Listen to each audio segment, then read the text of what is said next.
Hey, what up everyone? I'm Sinnycool, and this is Gems of War.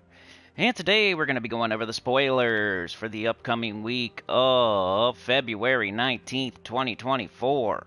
For all platforms, PC, mobile, Xbox, PlayStation, and then we'll do Nintendo Switch. We only have to do that for about one more month. Maybe 3 more of these for Nintendo Switch, and then everything's going to be the same. Can't wait till they merge. I think it's March 18th, which is a month from now. It should all merge. Unless they change their plans, you never know. But, it's when it should happen. They're getting midnight and all that stuff, and they should have everything the same as us by a month from now. Then the spoilers will just be for everybody, instead of splitting them up between PC, mobile, Xbox, and PlayStation, and the Nintendo Switch. So let me get stuff set up here. Y'all can skip around, you know, there's chapters, so I don't feel too bad about it. PS4 problems here. I'll put in chapters. You can skip all this stuff right here. Just go to the second chapter, skip past the intro, go to the second chapter if you want to skip all this. Make sure everything's correct. Jump into the chat. We got Sana here. Sana sent me a list of the remaining mythics for the Soulforge cycle, which is the only way you can tell what's going to be in there. Nobody can predict what's going to be in there unless it's the very end of the cycle and there's only like 4 or 5 left.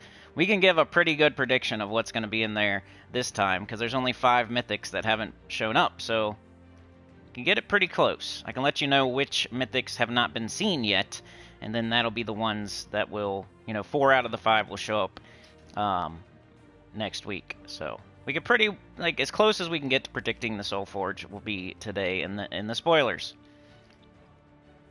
Thanks to Sana Lady Outfit. Appreciate that. Also, we got a topic from Mr. Chad Clipbomb. He wants me to go over the right way to leave a guild, so we'll do that after the spoilers. Usually do stuff like that for people who donate and contribute, and if they ask me to do a certain topic, I'll definitely do it whenever I can. You know, good time for that would be like a Thursday or maybe a Saturday, maybe a Tuesday. Usually not a Monday or a Friday because we're pretty busy on those days. But other days I could use certain topics to spice it up. And if you're contributing and everything, you definitely jump to the front of the line. If you have anything you want me to talk about, any team you want me to use, any event you want me to show, definitely jump to the front of the line. Keeping them doors open, those lights on. Especially these days right now. It's February, it's a hard time, we're changing the channel, and just Gems of War in general is kind of down right now across the board, no matter who you're looking at. Player base is down, views are down, all the way across the board. So it's a hard time right now. We gotta find another game. We're not gonna quit Gems of War ever until, you know, I usually don't quit. You know, you guys will either quit me or the devs will quit me. And by that I mean they'll quit putting out new content or there's just not enough people watching. So I'll never make that decision just like, hey, I'm done, I'm quitting, I don't want to play anymore. It's going to be you guys or the devs that make that decision, probably. Livewire's here. And you'll quietly make that decision as you just disappear and, yeah, don't come around. So. We've been flailing about for about a year now. We're going to be looking into other games that are similar to Gems of War, though, pretty soon. As soon as I get Elden Ring done, tomorrow we are where we wanted to be in Elden Ring. I hope it's where we think we are, and that might be wrapping up pretty soon. Hopefully by the end of February, but if not, definitely by the end of March. And hopefully April-ish, we're playing something else. At least a new account playthrough. I want to do one more of those before I'm totally, yeah. I want to do at least one more new account playthrough. Alright, hit the like, turn in your tickets to the train. Let's get it going. It's a good way to help. I gotta do my, put it on the playlists. And I got my chapters ready. So we're gonna go over the spoilers, so I might not engage with the chat here for just a few minutes while I quickly go through these spoilers. But after that, I will definitely catch up. And before we get started, I will say hi to everybody. So Sauna, Livewire, Alley, Effley, how's it going? Early birds get the worm. Hello, hi, hey, what is going on? All right, so let's put this chapter in. Spoilers. PC, mobile, Xbox, PlayStation. Starting at the 5:45-ish. Feel like I'm forgetting something, but hopefully not. Alright, here we go. Spoilers for the upcoming week of February 19th, 2024 for PC, mobile, Xbox, and PlayStation. Let's see what we got going on for events. On Monday, we have a Journey event. Probably not going to be fun because they stopped putting in the loopy Journey troops. At least they nerfed the crap out of them, so it might be difficult. Journey is one of the most difficult events right now because of the nerf. It was before the nerf, and it's just even worse now. And they haven't really adjusted things the way they should, so it's going to be tough. So do your share, and just know that you're probably going to have to do a little bit more. It's WEREWOODS week, so we'll go over the event key drop table and the Soulforged weapons for WEREWOODS. It's a WEREWOODS Underspire, a WEREWOODS Epic Trial. Tuesday, the faction event is Hell Gate. Wednesday, pet rescue is Little Lupus from WEREWOODS. Thursday, class event is Warden. And Friday, we have a Vault event and a Gems of War After Dark. So it may be Friday, it may be Saturday. I'll put out a poll or something for you guys to decide which day we're going to do the Vault event. Probably going to be either Friday night or Saturday night, but I might put Sunday night on there too. We'll see. We'll see. You guys will decide with a poll. So look out for the community tab post. I'll probably do it after this live stream so we can have a nice long, so people know when it's going to be exactly. We can have a poll running for 3 or 4 days, and then we can promote it for 3 or 4 days. So yeah, look out for that community tab post, that poll on which night you would like to see the Gems of War After Dark, the mini chatathon, the hard mode chatathon, I'm staying up super late, I'm grumpy, and it's kind of funny. The longer I go, the more tired I get, the more grumpy I get, the more fun it usually is. So yeah, that's what we got going on. Journey, WEREWOODS, Vault event. Let's check out WEREWOODS. What troops are there? Is it a good event key drop table? Ancestor Broder, Barbarous, Cockatrice, Crimson Ancient, Dire Cub, Dire Wolf, Druid, Fenrir, Forest Guardian. 50% start for Beast right there, Forest Guardian. Freki the Wild, Hatir and Scroll, Anari, Kerberos, Kitsune, Krampus, Linneraluyon, Miradon, Moonsinger, Ranger, Scarlet, Sir Wolfric, Spirit Fox, Spirit Dancer, The Moon, Totem Guardian, Tracker, Ulf, Hunt Master, Warg, Wargare Brute, Wayfinder, and Wereraven. Oh, and Wolf Garrick. So, you got Wolf Garrick, first of all, who's decent. He's not a top 10, he's probably not a top 20, but he's usable. You can knock stuff down into range and then cast them and then get a double kill with a Devour, and it's good for like higher level content to get that Devour. But he did kind of get a little bit of a nerf because the best way to do that was Todd with the Sports, and Todd with the Sports got nerfed. So now Wolf Garrick is not as good as, like, there's the Ubistet thing, there's like the Scorpius thing, there's like the Wolf Garrick thing. It's always been in last place for those, but now it's even like further down because the Todd nerf. But it's still a thing you could do. It's a good strat sometimes. It might be something we have to do this upcoming week. Hatir and Scroll I think is good. I think it's underrated. It's probably a top 20 mythic. So if you can get that with event keys, I think you can. I think it's just the other two that you can't. But yeah, Hatir and Scroll I like. I think it's underrated and underutilized. But it's not like a top 10 or anything, so you probably should save your event keys for something else. Unless you already have all the top 10s and you're just looking for a couple solid mythics in the drop table, this isn't too bad, Wolf Garrick and Hatir and Scroll, not too bad if you have all the top 10 mythics. Alright, weapons. These will be in the Soulforge. Plus the Forest Guardian, the 50% start for Beast is there too. I mean, that's okay. You always want all of those. Boycotting the event? Oh no.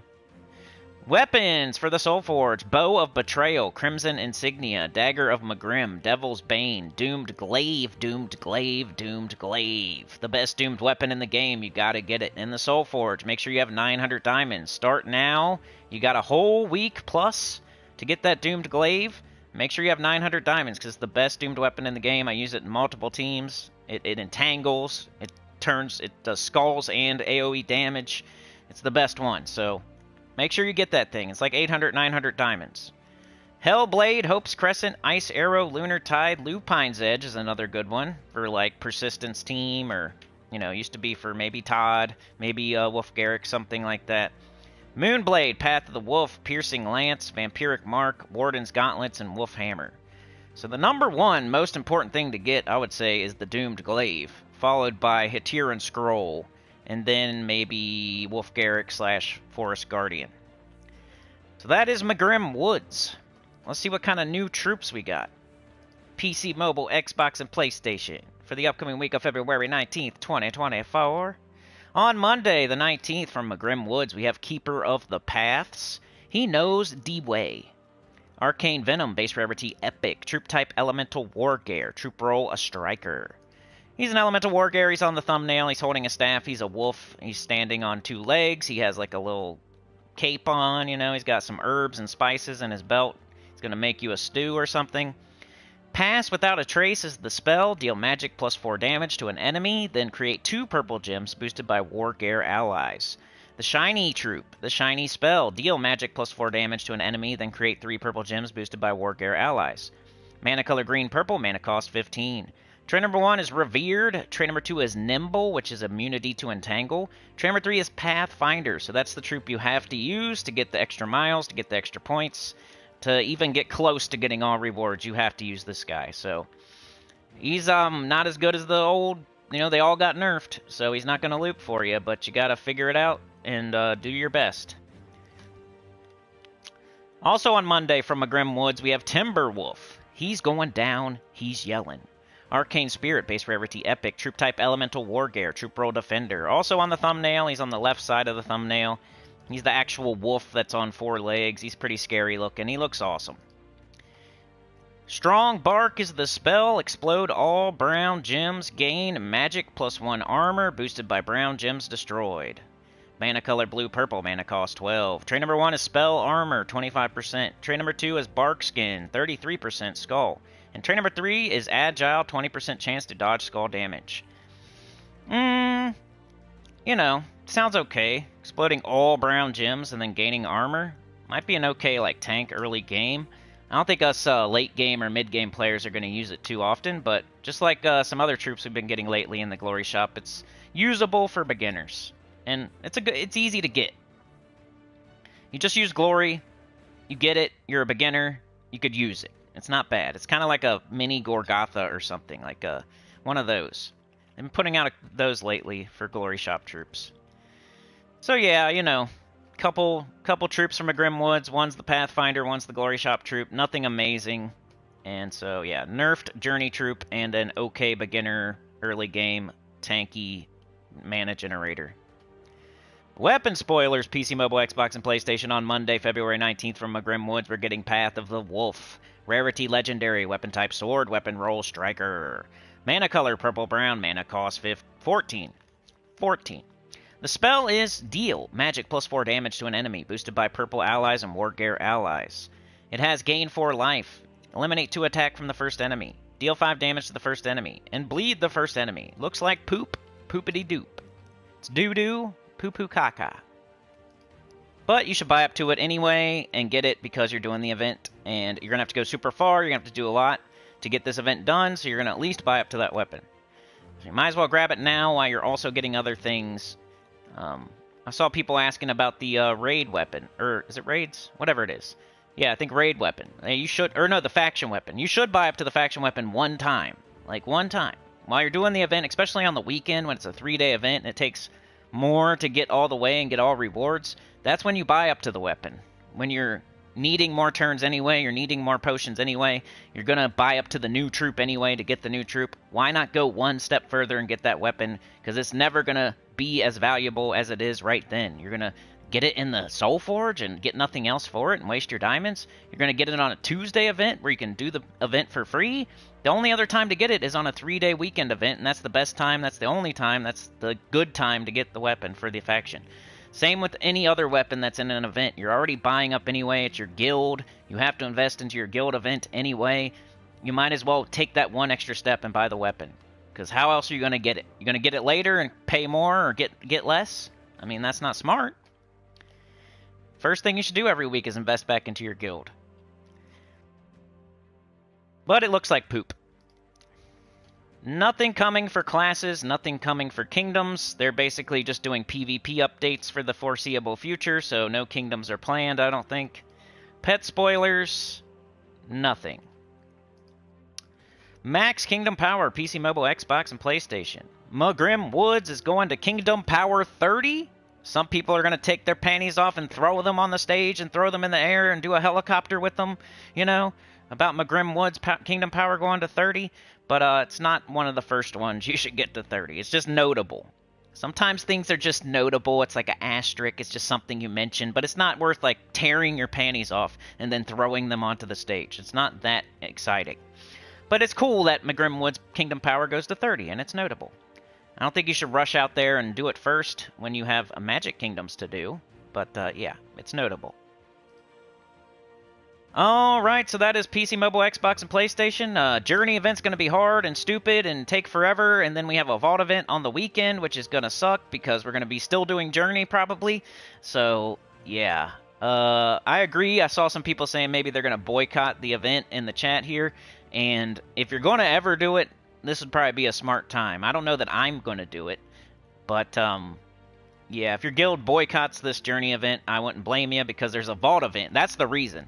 You know, there's another reason that they nerf the troops and it's hard and they're not fixing it and stuff like that. Like, that's your other reason. But the smart reason, like the main reason, is we're probably not going to be done by Friday. There's a freaking Vault event starting on Friday. Why would I sit there and waste my time doing this Journey event when I could be doing the Vault event, the best event in the entire game, where you get all your resources, all your gems, all your gold, all your keys, all your glory, all your souls. Like, that's where you get all the stuff, all your orbs. So why would you sit there and continue banging your head against the wall in a Journey event when you could be doing the Vault event? That's my stance on it. I'll try to do as much as I can, though, from Monday to Thursday on the Journey event. That's what you got to do. If your guild's trying for those shiny keys and those minion orbs and stuff like that and those tokens, you're just going to have to try to do as much as you can from Monday to Thursday. If you got to take 5 minutes a day on the Vault event, I guess, if you're really close. But if you're super far away, I would just say, you know, cut it wherever you're at. Cut your losses and whatever. I don't know. How do you guys feel about that? Let's check out the chat now.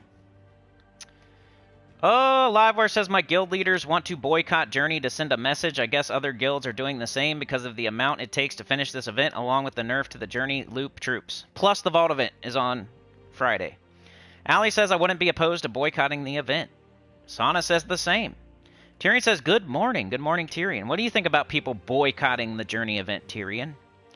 Florian's here. What up?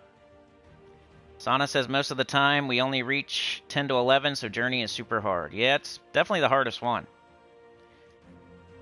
Alright, so that was the spoilers for PC, mobile, Xbox, and PlayStation. Let's do the spoilers. Oh yeah, by the way, I'm just sitting on the screen like an idiot. I'm so sorry. Dang it. Why'd I do that? Well, hopefully you treated that like a podcast. I'm sorry. I'll put some action on the screen for the rest. My bad.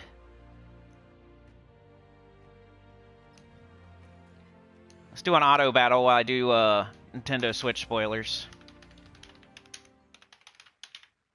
Most of y'all aren't on Switch anyway, so at least I'll give you something to watch.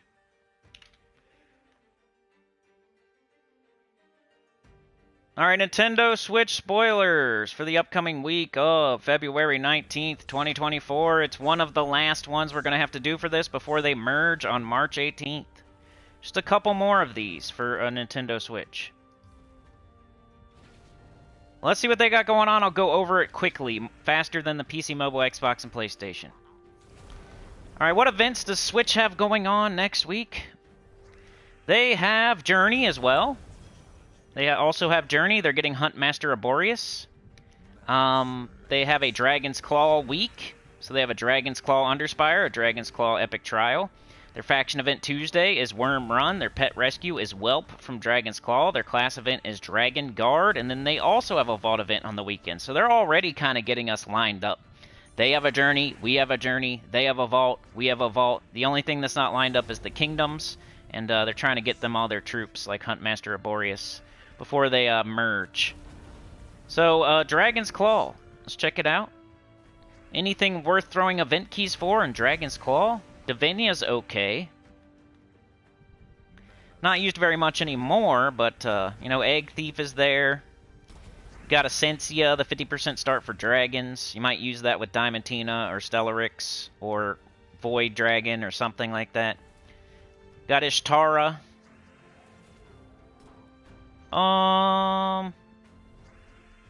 That's about it. That's about it. You want that Essentia for the 50% start, because you will use that occasionally. It's one of the worst 50% starts in the game, but it starts the dragons, like Diamantina, Stellarix, Void Dragon, Ruby Wrath. So, you need it for that sometimes, and it's just something you want to get. Divinia used to be good, not so much, you know, we don't use it very often anymore. Ishtara is okay, it's like maybe borderline top 25-ish. But yeah, Dragon's Claw, not a top 3 event key drop table. You should save your event keys. Just like I said for the WEREWOODS, there's a couple good options there, but if you don't have all the top 10s, you should keep saving. If you do have all the top 10s, it's a decent one to throw your event keys at after. To try for the Essentia, the Ishtara, the Divinias. Alright, weapons in the Soul Forge for Nintendo Switch next week. Dread Arquebus, I think that's needed for the Red Macaco, right? Maybe? I wish we had that coming, because I don't have any of the weapons yet. Mace of Claws. Yeah, Wing of Destruction's okay, but I think the most notable would be that Dread Arquebus if you're still trying for, I think Red Macaco? But nothing crazy there other than that. Maybe take a look at that, make sure you have it if you don't have... I mean, if you guys even have the Red Macaco, I don't know. Just something notable. Dread Arquebus. Take a look at it. Decide for yourself. Mesa Claws is okay. But that's your event key drop table and Soul Forge for the Dragon's Claw. Let's check out your new troops, Nintendo Switch. On Monday, from Dragon's Claw, you're getting Cobalt Drake. It's an ultra rare. It's a dragon beast. The spell is deal magic plus 3 splash damage to an enemy, then convert 4 brown gems to blue dragon gems. Mana color blue-red, mana cost 12. It has a 30% skull reduction. We don't use it here in the future. It's just another dragon for you. Also on Monday, you're getting Huntmaster Arboreus. He used to be a loopy journey troop. He used to be used all the time. He used to like loop into dragons like Diamantina and Ruby Wrath and Stellarix and stuff like that. But they nerfed the crap out of them, and now they're no longer used. So yeah, you're getting Huntmaster Arboreus, but unfortunately they nerfed it before you guys got to use it. He's your journey troop. You have to use it during the journey event to get your miles, to get your points. So make sure you use it. It's also your shiny troop. He does damage, he makes some gems, but they nerf the crap out of it, so he doesn't make enough to loop anymore. Weapons for Switch. On Monday, from Dragon's Claw, you're getting Scaled Blade. It's a red-brown weapon, 14 mana cost. It deals damage to an enemy, boosted by red allies and dragon allies. Yeah, not good, but buy up to it anyway, get it anyway. It's the best time to get it. Otherwise, it's you're paying more for less, and you're getting less for more. Doing the event anyway, right? So just buy up to it. So, yeah. They're saying Nightweaver on March 8th for Switch. They're saying Midnight on March 4th for Switch. And Pet Spoilers. Nothing. Maybe you guys have all your pets. Max Kingdom Power for Switch. On the 19th, Dragon's Claw Kingdom Power goes to 30. And just like I said for my WEREWOODS, that is notable. That is a good thing. But it's not like some people tear their panties off without even... like, they don't even take them down past their knees and step out their feet. They just rip them off and they just twist them in the air like a helicopter, and then they throw them. They're all excited about Dragon's Claw being on power 30. But you should do so many other kingdoms first that, you know, it's not that crazy and exciting. Unless you're super duper high level 2000 with everything in the game. And then you're excited. Then you're ripping your panties off and giving yourself some chafing or whatever.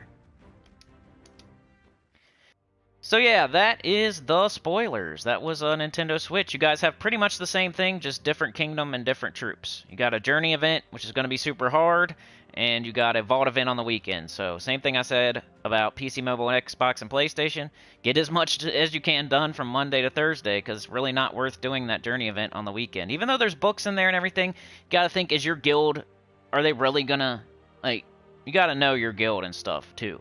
You're not going to sit there and just bang your head against the wall all weekend during a vault event to try to get those books or whatever in the journey if nobody else is going to help. I mean, if everybody else decides and everybody says, yeah, let's go get it, then that's cool. I mean, I still don't like it because it's a vault event weekend, but I don't know. It's really going to be on a case-to-case basis what everybody does, but I think the best thing to do is do as much as you can from Monday to Thursday and then just cut your losses and do the vault event Friday to Sunday. So yeah, that is the spoilers. We're done. Let's see what y'all are saying. Allie with the 2 running out there. Thank you so much. Helps a lot. You're a legend. Oh yeah, Allie Bandy. Do karate on the like button. She said for giving me something to watch. Well, thank you so much. I appreciate that. You're the best. If you need anything today, let me know, Allie. You need a question answered? You want me to try a team? You want me to do a certain event first? Let me know. You can do that. You can drive the train. You're the one running out there, so you can drive it. Just let me know. Alright, so let's play the game normally and talk about Mr. Chad Clipbomb's topic that he suggested for doing the same thing as Allie. Thank you so much, Chad. He wants to know... Let's see how he said it, so I don't get it. I don't start talking about the wrong thing here. Let's look at our XP booster. Defeat 2 mini bosses in Explorer. I hate that one because I'm not usually doing Explorer. I guess I'll do it anyway. Oh, I do the stupid XP booster. I don't know why I do it, but I still do it. I'm just going to do this. 2-shot it.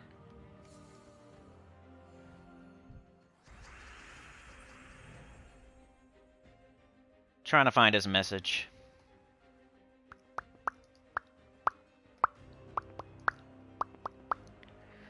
He said, how about a video or live stream on how not to leave a guild and the proper way to leave one?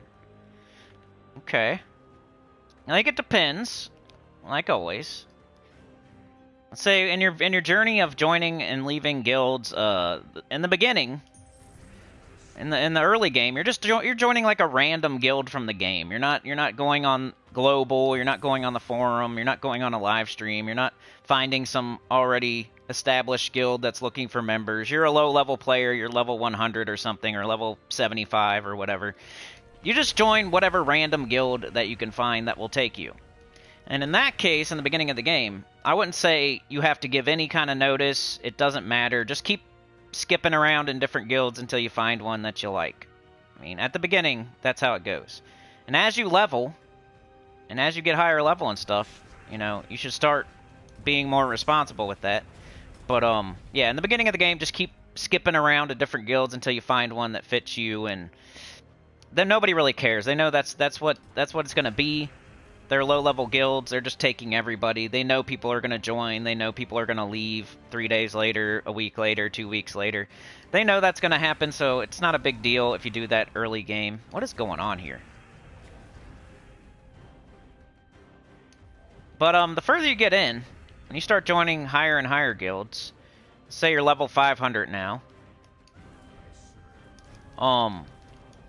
I would say, like, the longer you're in the guild, the longer and more notice you should give the guild before you leave. So if you're only in a guild for, like, a week, I don't think you need to give very much notice or anything. You shouldn't feel a type of way about going to a better guild or whatever. But, just depends how long you've been in the guild, and nobody likes a person that skips from guild to guild and leeches and just gets guild tasks and then if they're higher level, that's just not cool. That's like something you do as a low-level person. But yeah, I guess the best way to leave a guild, it just depends how long you've been in the guild and stuff like that. I would say give a little bit of notice if you can. Don't do it during a Guild Wars week. That's terrible. You can always wait. Like, what's the rush? Maybe some other guild's going to let you in their guild or something, but, you know, if you've been in a guild for a long time and you guys have done tons of events together and you've got a lot of guild tasks together, you've been chatting with them and stuff, I don't think you should just... Like, somebody offers you a spot in a higher guild, you just say, peace out, everybody, see you later. Like, I don't know. I don't know if that should be the way you do it. I think you should be more like, hey, everybody, you know, I'm going to go take this opportunity. You should not burn bridges. Because you may need to go back to that guild one day. And if everybody was like, yeah, you were friendly with everybody,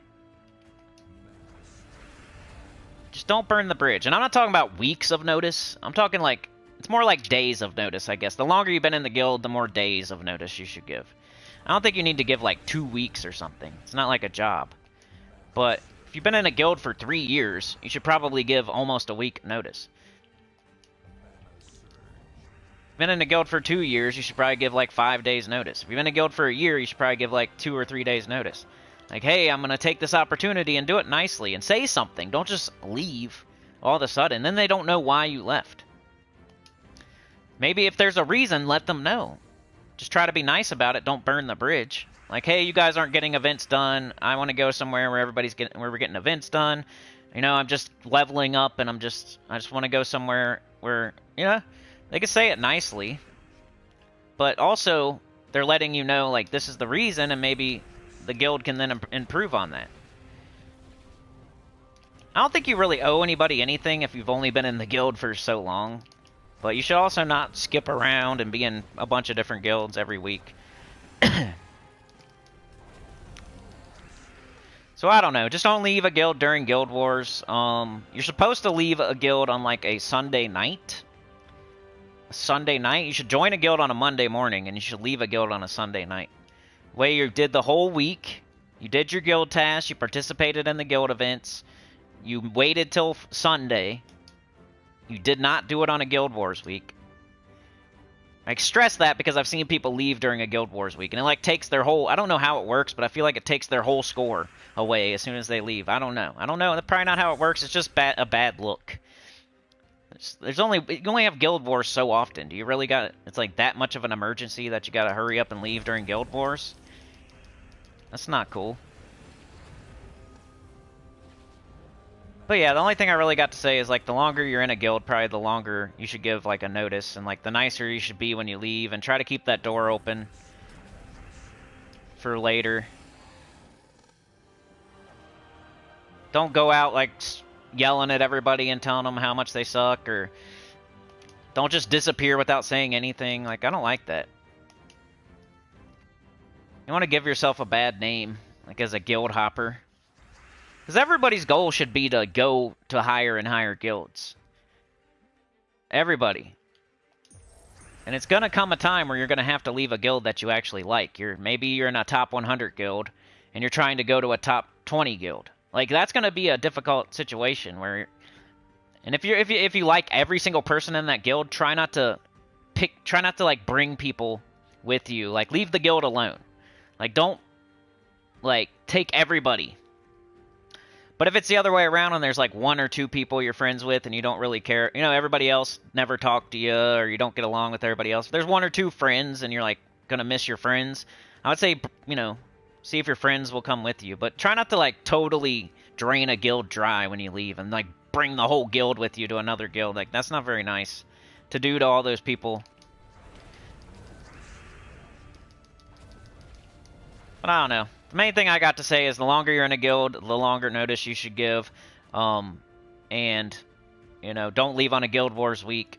Try to leave on Sunday night, because at any other time you're just leaving them high and dry in the middle of an event. Like, give your guild tasks the week you leave. Don't not give. Like, just do what you would want them to do for you and what you would expect other people to do. Just have empathy. And try not to burn bridges. You never know. You could go to this higher level guild and they could totally dissolve into nothing, and then now you're looking for a guild again. It'd be nice to just say, hey, it didn't work out, y'all. Can I come on back? And they'd be like, sure. Why not? 'Cause you left on a high note. And the guild should understand too that people want to go try to be in a super high level guild. Like, everybody should want to do that one day. So nobody should get mad if they leave the right way. Nobody should get mad that they leave. I've never got mad at a person for leaving the guild unless they do it during Guild Wars week, or they just all of a sudden disappear, or they talk crap on the way out, or something like that. They just say, hey, I want to go to a top 10 guild, and I got an opportunity. I'd be like, good luck, you know. If you have any second thoughts, then welcome. You know, you're welcome to come back. And like DC United, he left Mana Bombers. There's no ill will at all. He did it the right way. We're still friends and everything. He's welcome to come back. He wanted to try something different. It's no big deal. Of course, I didn't want him to leave, but, you know, it is what it is. He makes his own decisions. But he did it the right way, and he's totally welcome back if he ever wants to come back. I don't know. I guess anybody have any questions about guilds and how you should leave a guild? It's less and less important the lower level you are. I mean, the higher level you get, the more important and the more etiquette there is. And like right now, if I was to leave Mana Bombers, which I'm not planning on, unless I quit the game altogether, I would probably try to like let them know on a Monday, like, hey, I'm gonna leave on Sunday. I would let them know on like Monday. If I'd hope I would. Because any other time, it was like bad blood or the guild dissolve. I don't think it was ever in any other high level guild I was in, like Bats Out of Hail or whatever that one guild was. Bats Out of Hail, it was bad blood, and they were, I don't know, they were talking crap, and they didn't like things I was saying, and it was just, there was no way I was going to leave without burning the bridge. And that was brewing for a while. It wasn't like all of a sudden we got in a fight and then I left. It was like brewing for a long time, and we just weren't getting along, so it was like inevitable. I can't remember if they kicked me out or I left or what. I'm sure I made a video on it. Then I went to another guild that was higher level, and the entire guild disbanded. I brought people with me from Bats Out of Hail. I brought like 3, 4, 5 people with me. And then, the whole guild disbanded. Like, we were only there for like 2 weeks, and the whole guild disbanded. Like, the entire thing. Everybody was kicked out. The guild was no longer existing. So then, that's when I found Mana Bombers after that, so it was all good. Now I've been in this guild for however long now, years.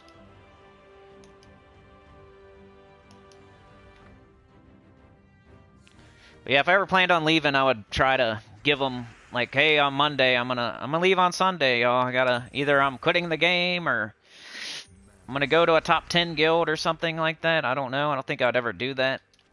I think if I ever left this guild, they would kick me out, which won't happen with Mr. Extreme at the wheel probably. And or I quit the game entirely, which I would try to tell them ahead of time, at least a week ahead of time. I can't really think of anything else to say about how to leave a guild and how not to leave a guild. Just don't burn the bridge. Try to give notice depending on how long you've been in it. Don't worry about it if you're low level. Everybody hops around in guilds when they're low level. They're just trying to find their spot, and it's not, this game doesn't really have a good way to look for guilds, so you kind of have to jump around and try to find, like, oops, this one doesn't speak English. Oops, this one's a dead guild. Oops, this guild leader's an a-hole. Oops, they're not doing anything. I'm the only one doing stuff. Like, you got to keep jumping around until you find the one where there's people doing as much as you're doing, at least. And then after that, you start looking on the forum or on live streams or in global for an actual real guild. You don't that you get invited to. You don't just join randomly.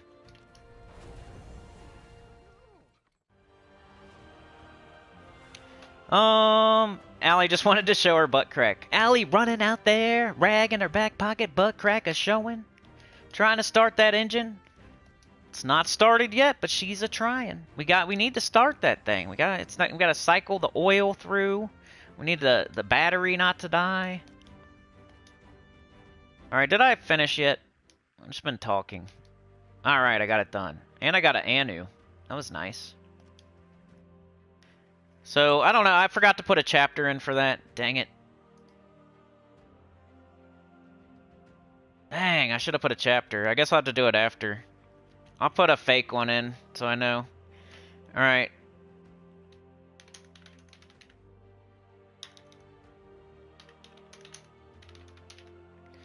If you guys know, if you have a timestamp, if you can go back and let me know when I started talking about it, that would be great, but I can't remember. I'm going to say 25 minutes. And I'll fix it after. Hopefully I remember to fix that. But that was Chad's topic. How not to leave a guild. Being in a guild is one of the most important things in the game, so I don't know anything else that's more important. It times everything by 30. You can't be a lone wolf in this game and expect to get anywhere. I mean, you can. You can be a lone wolf, but every other person in the game is 30 times stronger than you. And you're just making it harder on yourself. Same way I say don't start your own guild. I don't like that either. Unless you've already been doing it for years. Like right now, don't start your own guild. Of course, if you already have it, you know, it already is what it is. Just good luck. But I never, ever recommend starting your own guild. It's just way too hard. It's like playing the game without being in a guild. Like, it's not worth the stress. You might it's easier to go find a dead guild and like take it over, and they've already done all the work on the front end. It'd be easier to do that than to start from scratch. There's a lot of dead guilds out there. I mean, a lot of people are quitting the game, and you could probably find a dead guild in like the top 250 and just take it over. I don't know how that works and everything, so I'm not giving it as strict advice, but I think that would be a better idea than starting your own guild. So you got to build that whole guild from scratch. You have 0 people. And it's not just that. You got to level the guild. You got to like level the statues and all the mastery or whatever, the stats, and you got to like get people in and keep people in and keep recruiting and recruiting and recruiting, and they're not going to see your guild as good as some other guild that's been going for a long time, so they're not going to choose you because you're new, and you've only got this many people, and you've only been going for this long, and your guild's only this level, and it's harder to, it's just so much harder. People are more likely to join a dead guild that's way up in the top 250 than they are to join a brand new guild with like a bunch of active people. Sucks that's the way it works, but it's true. So if I was ever going to try to make my own guild, I would be searching for a dead guild and then figure out how to take it over and then make it my guild. And I know that's not cool. Like, if you want to start your own guild and build it from scratch and it's your baby and you did it, you did all the stuff, and that's cool, but remember, settle in for like 7 years of work. And you're not even going to get close to being a functioning actual guild for the first like 2-3 years. Just makes everything way, way, way harder. So these days, nobody should start a new guild. I've never recommended that. I would never. You're just making the game way harder on yourself. It sounds like fun, though, right? You can make your own guild, you can make your own name, and you can choose your own stuff, and you're the leader, and You get to kick people out and invite people. It sounds like so much fun, but it's so much hard work that takes forever in this game. You know how this game is. Imagine getting your kingdom levels and power and stuff. That's like how leveling a guild is. Takes years. It's annoying. To even get to where you're an actual functioning guild that people want to join, it takes like 2 years. Then you got to still build up from there if you want to be anything. Top 250, top 200, top 100. It's going to take forever. There's so many dead guilds that you won't even pass because they've already done years and years of stuff. You could be like a top 200 guild in reality, but all the dead guilds are ahead of you, and you're never gonna... Like, it's just not fair the way it works. So it's not even that you don't want to do hard work and you don't want to have patience and you don't want to take your time and build a guild. It's just the way it is. It's just not fair. So just not worth doing. It's not worth making a new guild because the way the game is, how it's not fair, and all the dead guilds and stuff.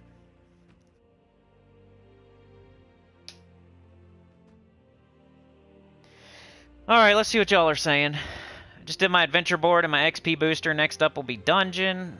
And then I should probably start adding more chapters because I keep forgetting.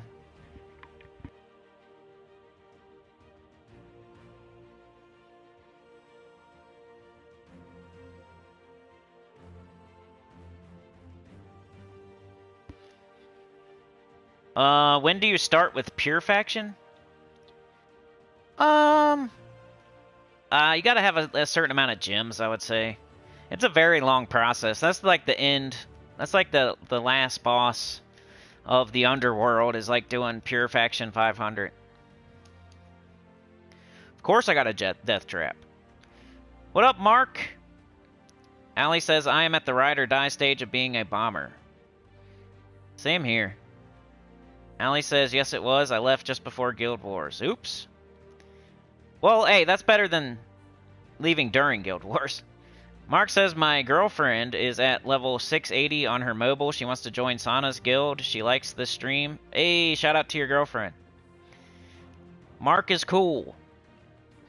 Sana says, we have open invite, Mark. She can join anytime she wants. There you go. There's a good guild. Not just some random guild that you join. It's an actual guild. She plays every day. Nice. Yeah. Mark says, Cindy, I'm in your guild. You can't leave. Professor says, I think it's 2 weeks to out an idle GM. Being a GM is like a job, says Sana. That's true. And that's the other thing. If you're going to make a guild, you're then the guild leader, and that just adds so much work on top of everything else we got to do already. This game is already crazy with how much stuff you should do every day if you want to play the game right. You got to play for like 2 hours a day. If you're a guild leader too, and you got to deal with all these people and all this drama and recruiting and kicking people, promoting people, demoting people, like, that's a whole other thing on top of it. I tried being a guild leader one time. I made my own... I'm not talking about something that I've never done. I made my own guild. I did that. Like, 2 years in, I made my own guild, and it just was a disaster.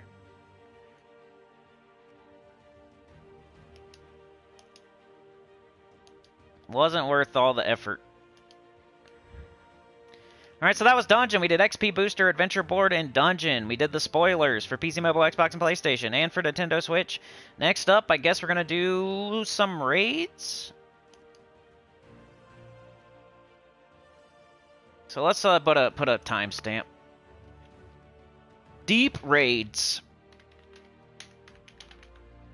At the 49.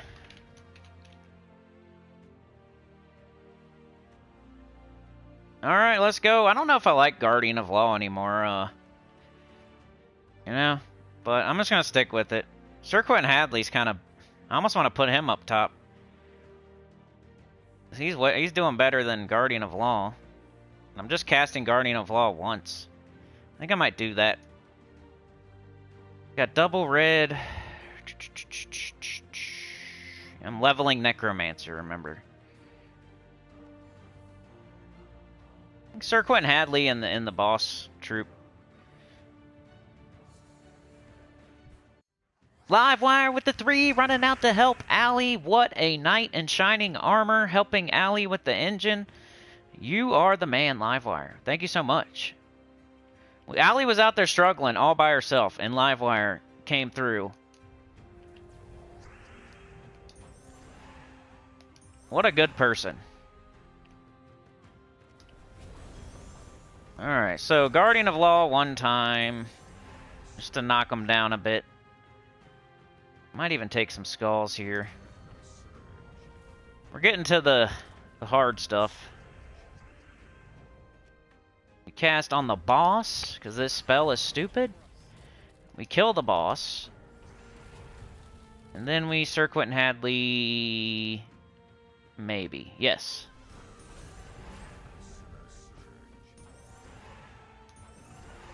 Double down. Ooh, so close. Do it again. I think Sir Quentin Hadley might be one of the best. Ulf is good too if you're using Ulf. I don't hate it. I like Ulf for a lot of stuff this week. True damage. No problem, Sana. You've done way too much. We got the blue. We got the brown. No, I'm waiting on them freaking taxes, dude. I feel like I did them at the worst time. Like right after the first set. I sent mine in on like, I don't even want to say the date, but like right after the first set. I thought it was like if you send it in before February, you're good, but it's like a stupid weird date in January.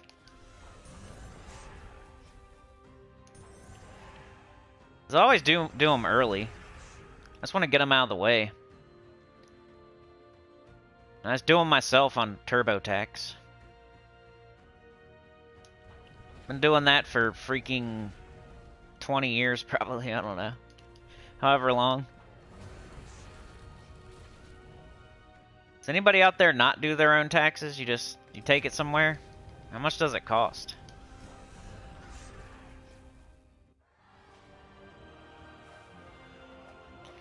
You're down to $3 of playtime money? Yeah, we got the freaking After Dark. It's hopefully gonna save February. February's horrible right now. We're halfway through, so I can like say, okay, well if I times this by 2, this is what we're gonna have, and I'm like nervous. We got this. Should probably just cast it if you got it. Oh, because not just me, like other people's. Yeah, I gotta report to other people. Like, why am I doing what I'm doing? I would just do it for fun if it was just me, maybe. All right, stupid Guardian of Law. I guess we'll do that. Bang. Should probably cast him earlier before I kill the boss. Let's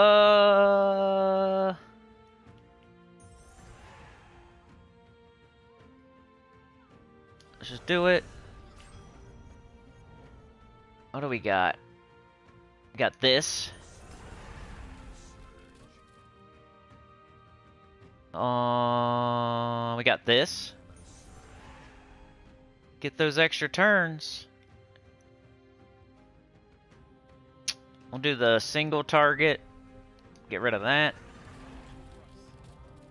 And who do we need? Maybe Sir Quentin?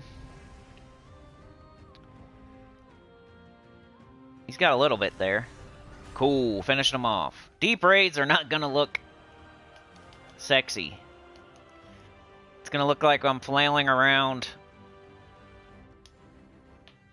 I'm flailing around like Elaine on Seinfeld trying to dance.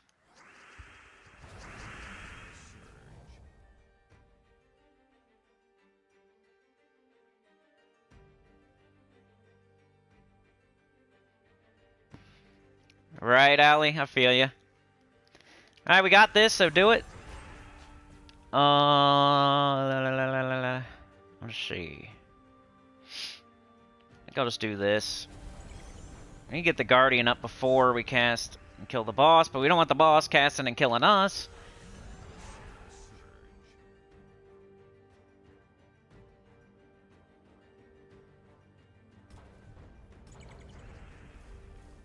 Come on, here we go. Choose everything but the boss. Then kill the boss. And we have no alignment. So, yeah, we'll take red. We have it now. Nope. Let's do this. Got a little bit now. Let's go. Got up here. Got over there. We got right here. And we got that. Let me know, Livewire, if you need anything, man. You want a certain rant? You want me to talk about a certain topic in the game? You want me to show a certain event? You want me to try a certain team? Just let me know. That's your right.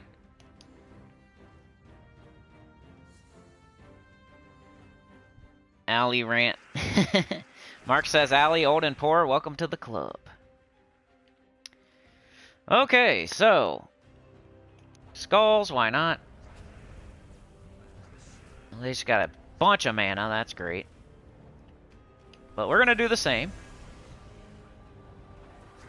Guardian of Law is up, let's go. Start chipping them down. Let's kill the boss. Ooh!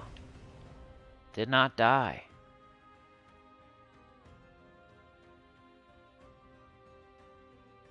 Alright, do we have alignment? No. Let's do this. It's a lot of mana. Now do we have it? No. Let's do this then. Now do we? Of course not. Let's just kill the boss. I don't want him hitting me. Alright.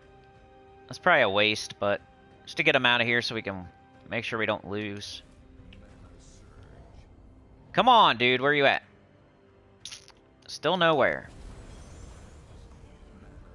Might be that if I had a better class for Sir Quentin, like a green storm, or a yellow, or a purple, he would go off more often. But I'm trying to level a class, so I'm kind of making it harder on myself. I'm still not dying, and I'm still winning. Success rate. Oh, I forgot to tell y'all. I put all my mythics on the first elite level. I had enough of those orbs to do every single mythic. And I had like 40 left over too. So I almost started doing legendaries, but I was like, better save some in case we get new mythics. Like if we get a whole another set of dragons, that could be 6 mythics all at once. And I'm not expecting that we will anytime soon, but I might start bronze eliting like the best legendaries. Since I did all the mythics, so there's no reason not to. Every single one of my mythics has the the first elite level. Even Guardian of Law. I just did all of them. It took forever too. It took freaking forever. I was sitting there, it was like 11 o'clock at night, and I was sitting there just elite leveling all my mythics while listening to something. Alright, we don't have Sir Quentin. Let's do this. Chip them down a little bit. We still don't have them. So let's get some mana. Let's try to kill the boss. We are super deep. Alright, let's do this. Okay, okay, okay. Got that. I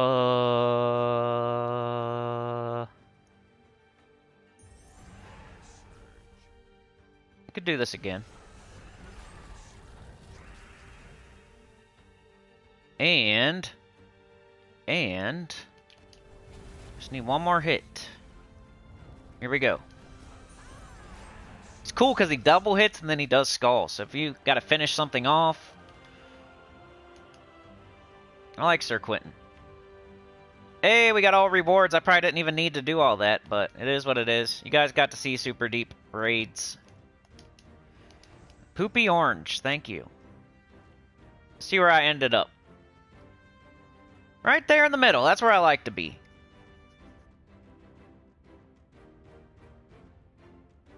Make sure you're never on the bottom. Where you can only see, like, this bottom right here.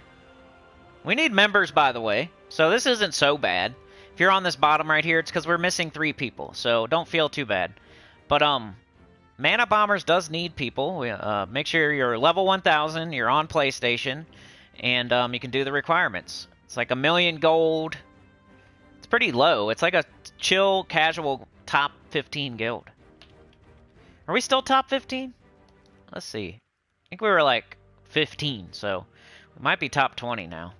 Let's see.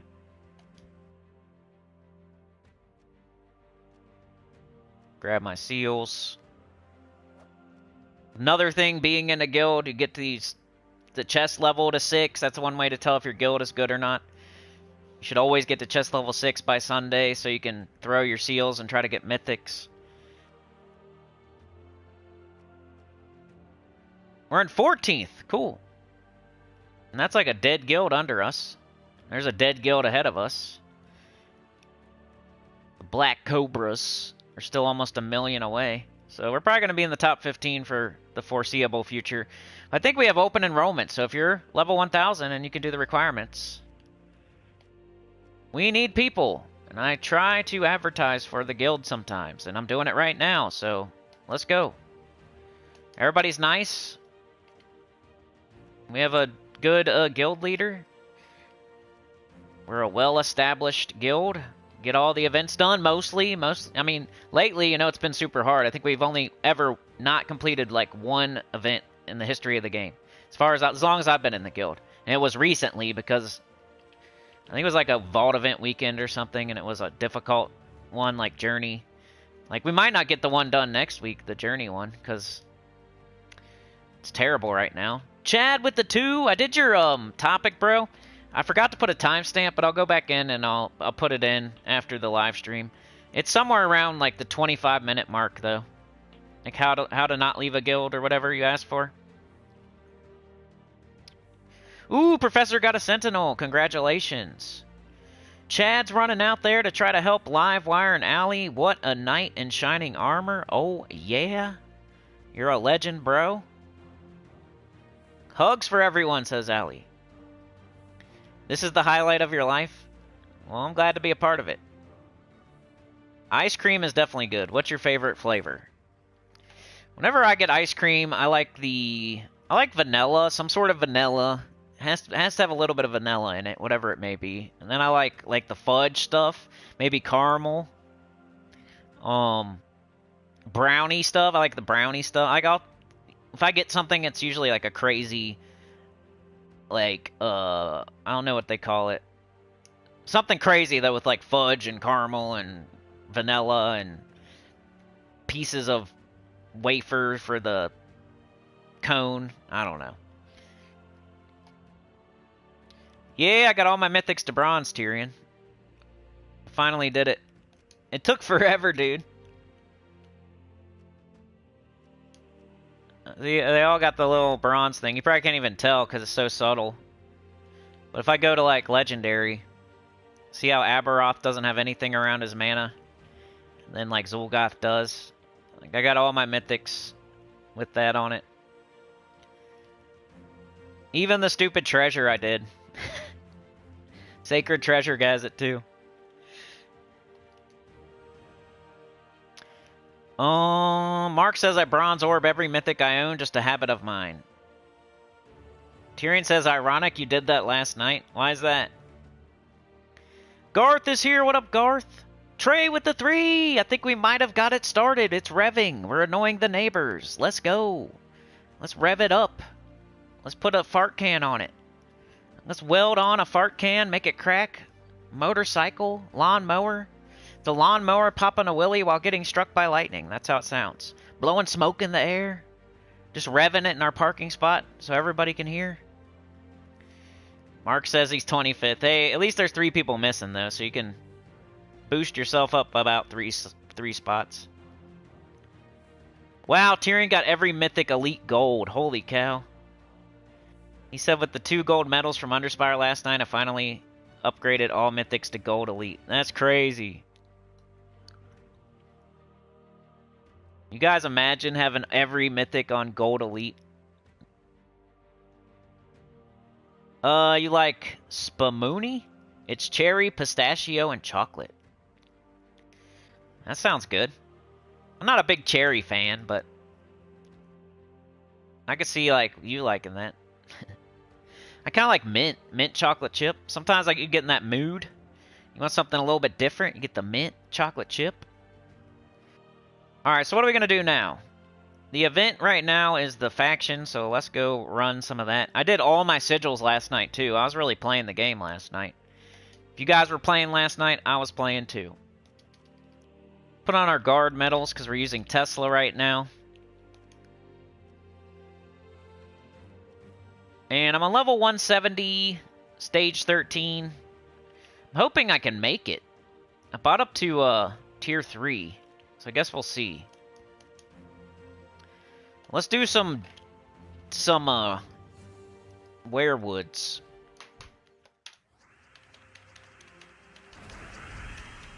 I'll put level 200-ish. At the 106.30. I'm trying to do chapters for y'all.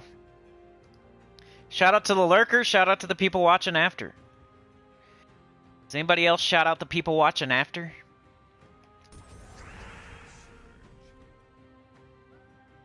Alright, sometimes I will... Okay, let's just do blue.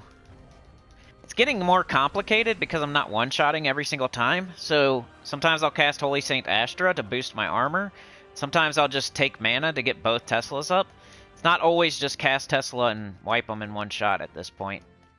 It's taking more than one shot sometimes, so you have to play smart.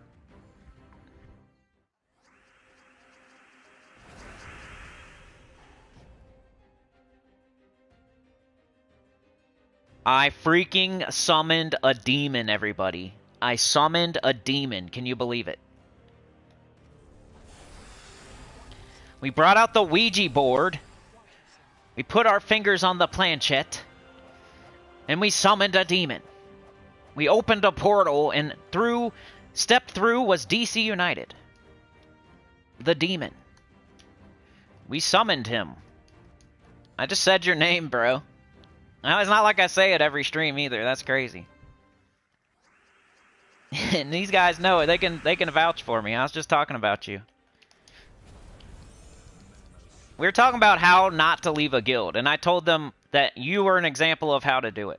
And how you didn't burn the bridge, and you're always welcome back and stuff. So that's how your name got brought up if you're interested.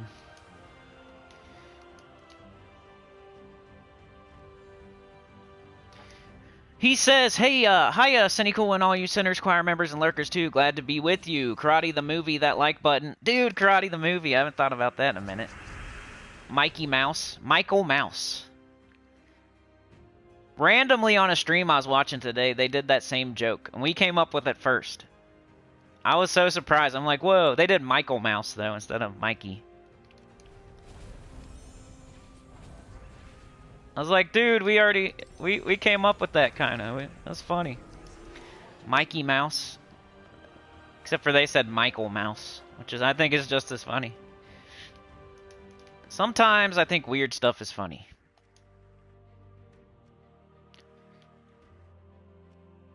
Clues the video game.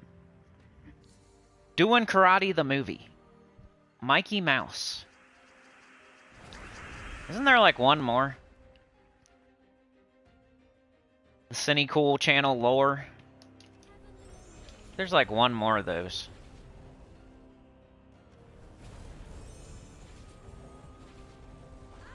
Emaranter's here. What up? Sorry I started a little early today. I just kind of wanted to knock it out. When it's the weekend, I'm afraid there's going to be too much commotion the longer I wait. When we first started this live streaming business, I said I was going to go at noon every day. So it was easy to tell you when it was going to be.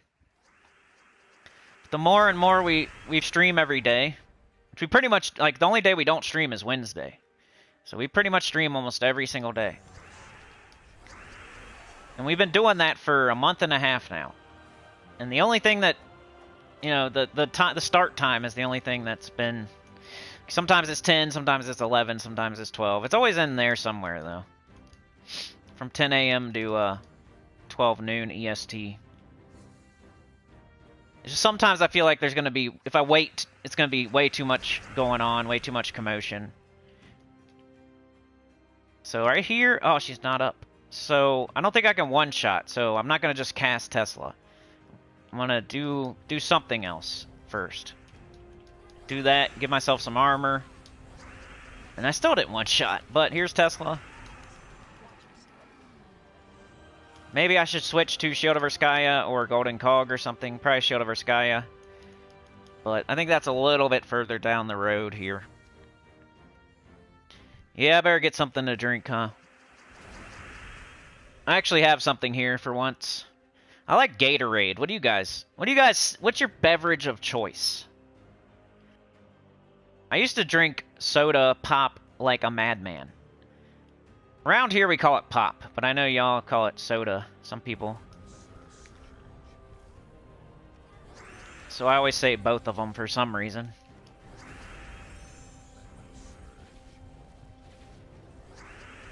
When I was a kid and like a teenager and like 20s, I would just chug Mountain Dew or Pepsi. What was my favorite? Probably Mountain Dew. I like Mountain Dew. I like a hillbilly. My pop palate is very hillbilly.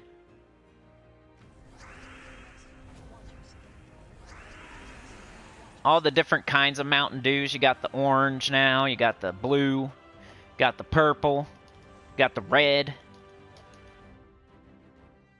Can't really beat the original, though. I think the orange is pretty good, and the red is pretty good. Like, I'll get those occasionally. If I do grab one, once, like, every 3 months these days, I'll grab one just to be, like, for old time's sake. I'll go with the orange or the red. I just don't feel like... I don't like carbonation anymore. It's not even the taste, really. It's like the bubbles and the carbonation I don't like. Taste is fine.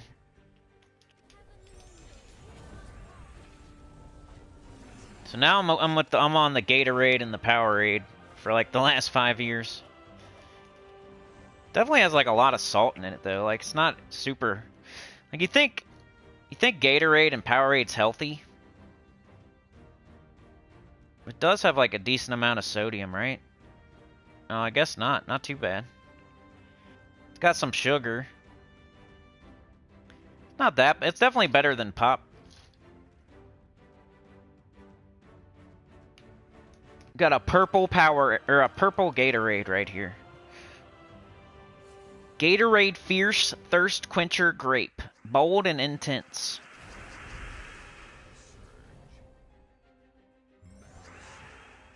That's what I usually grab. That or the orange one, or like the red. Sometimes I'll like be sick of purple and orange, and I'll get red. And if I've been just chugging Gatorade every day, sometimes I'll even go to the blue.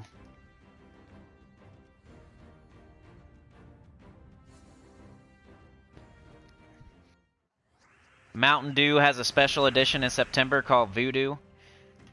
What color is it? Like what flavor does it replicate or try to replicate?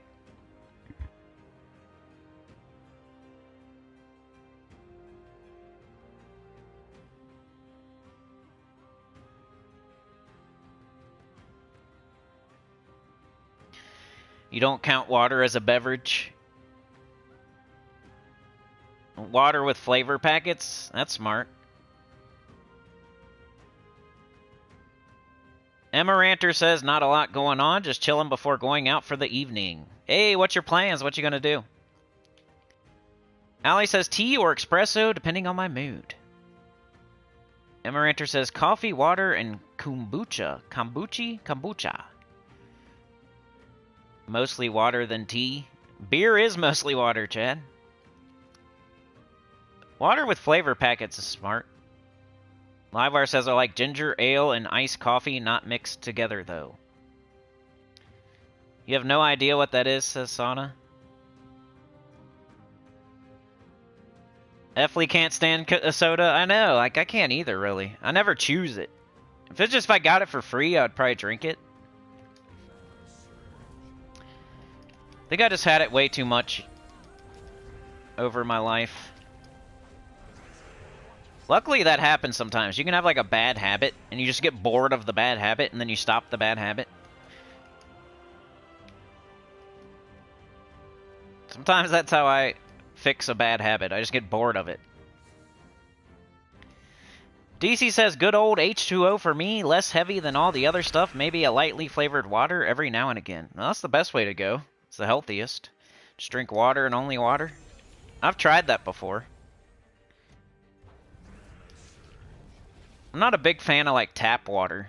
You kind of have to, if you're going to only drink water, sometimes you have to, like, dip into the tap water every once in a while. I just don't like it. I don't see myself buying, like, a ton of water. Like, I don't like paying for water. I don't know. Definitely the best way to go, though. Maybe if you can get one of those things you put on your faucet where it, like, makes the water filtered. Or if you have, like, a fridge thing. But I just don't like drinking water straight out of the tap. I'll do it when I have to do it. Like, when there's nothing else to drink, I will, but I feel like if you only drink water, you have to do that sometimes, and kind of gross. I need to get me a filter. Because I could definitely drink only water. If I really put my mind to it. I've done it before.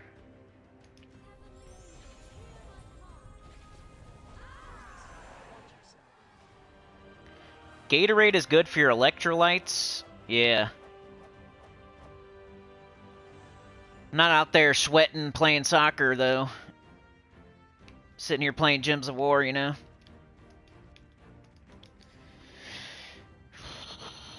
Michael's here. What up, Michael? DC says sports drinks often have electrolytes that can be healthful. Gar says it changes every year. Livewire hates the taste of water. It's freaking wet. And water's too wet. Fire is too hot. Water's too wet. Air's too windy. Tastes like burning. I can't do that. My voice doesn't like the high notes still. Tastes like burning.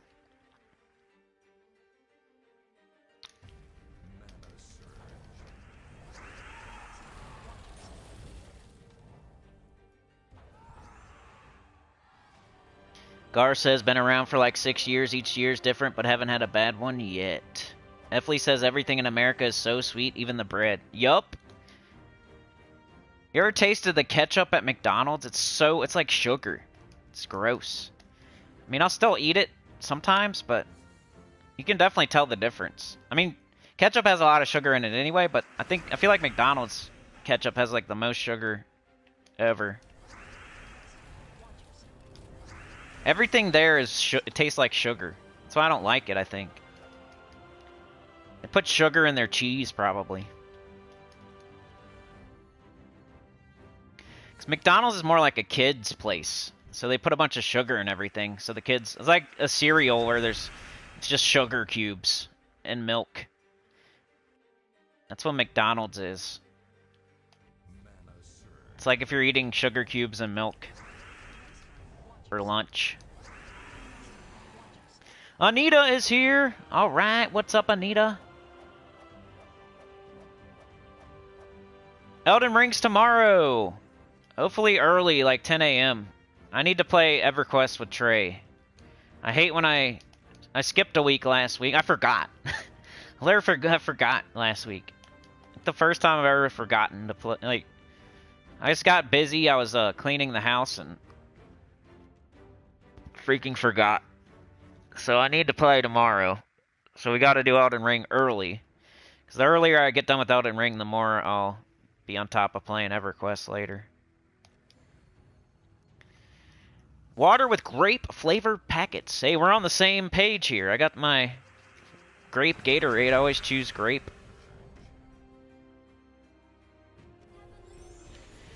Draka is here. Hi, Cindy. I just got my Soul Forge to level 20. Great job. It's definitely something every single person should do. I don't even like talk about it that much because, like, when I got it done and it's like out of my mind. Well, you brought it up the other day and it kind of brought it back to the front. Like, everybody should definitely get their Soul Forge to level 20, and if you can, get your dungeon level down like as high as you can get it. Like, when you're doing vault keys, do it on the hardest setting. Should always try to get everything to max and play it on the hardest. You get the most, and usually it's not that much harder. If you're already doing a team that's scaling, it's not that hard to go from, or if you're doing a team that's looping or instant killing or scaling like Tesla does, there's no reason not to do hard vault keys. There's a point in time where you put on your big boy pants and do the hardest and go to max. And that's like level 500 or something. That's like level 750. Like, if you're over those levels, you should not be still doing a dungeon on like level 10, or you should not still be doing less than hard vault keys, and you should never not do explore 12 and like be doing 10 or something. Like, that's for low level people that just don't have the stats yet, don't have the troops yet. That's when you do like difficulty 10 explore, or not the hardest vault key, or you keep your dungeon on a lower level. It's when you're not, you know, you don't do that forever. You gotta max it out. You gotta do the hardest as soon as you can to get the most. Make it worth your time. The further you get in the game, the more instant kills, the more loopers, the more scaling troops you get, and then it's not that much different to do hard. You're gonna instant kill them anyway. What's it make a difference? How many stats they have? Emeranter says, sweating your ass off playing Gems of War. I know. I don't think that's ever happened. Maybe when the room is super hot. Sometimes this room gets really hot. Water tastes like metal, says Livewire. Distilled water is good. Livewire says my cat's breath smells like cat's breath. Tastes like burning. They should have Ralph Wiggum on Hot Ones, so you can say it tastes like burning. A cold Diet Coke, says Anita. I never got into the diet stuff. Maybe like, I haven't tried it recently though. It used to be icky and yucky. Like, if somebody had Diet Coke, I wouldn't even drink it. I'd rather have tap water. But I don't know anymore. You get older and your palate changes. You start to like broccoli and Brussels sprouts and liver, and all of a sudden you might like Diet Coke.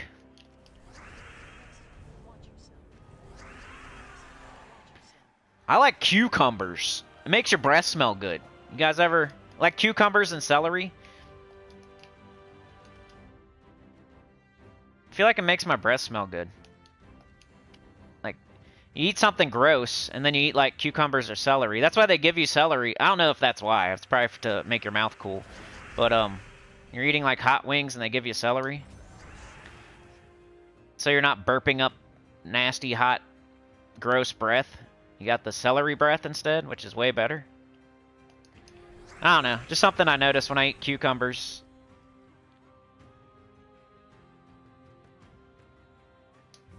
I don't know if anybody else knows what I'm talking about.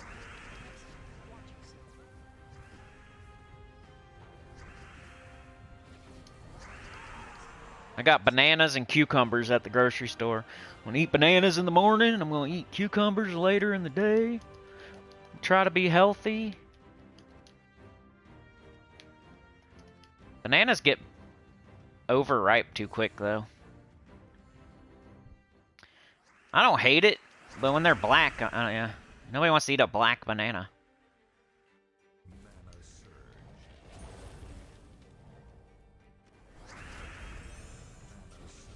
I don't want to eat a green banana either, though. Somewhere in the middle. What's your favorite fruit and or vegetable?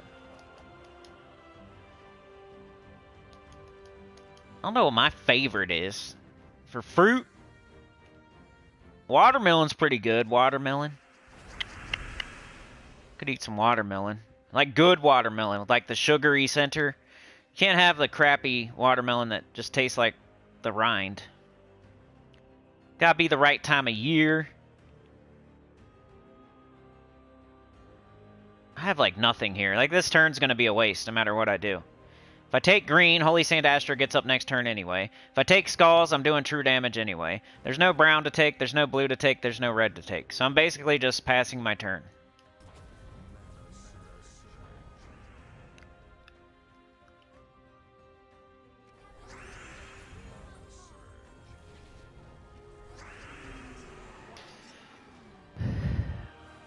Livewire, my cat's... What? Wait, never mind. Alright, Michael, we'll see you. Have a good one. Allie says, mission accomplished. Emerator says, what I found was easy soda to drink was Nitro Pepsi. I don't think I've ever had that. Alright, Chad's got to go back to work. Thank you so much, man. Doors open, lights on. Appreciate you. Overripe banana. Time to make banana bread. Ooh, peaches. I like a good peach. Nectarine. What about a plum? Well, let's say they're in the peak condition. Perfect ripeness. Because if you start talking about, like, oh, banana's black and the watermelon's freaking white and the peach is hard. Strawberries. I like strawberries. If you got a good if you have to like put sugar on your strawberry, then it's not good. You gotta like eat it without. It's gotta be good enough to where you don't even need the sugar. You put sugar on strawberries? Yeah, when they taste like nothing sometimes. It's either that or not eat them at all. If I get a crappy batch. Grapes are pretty good. If you're just gonna eat something like you want like the most convenient fruit that's decent. I say some grapes. You can just have those anywhere. You can pop one in, like in the car, on your desk at work. Just have some grapes. Sumo mandarins and pixie clementine, says Professor. Yeah, there's nothing like a good orange, good little clementine, whatever you call it. One of those.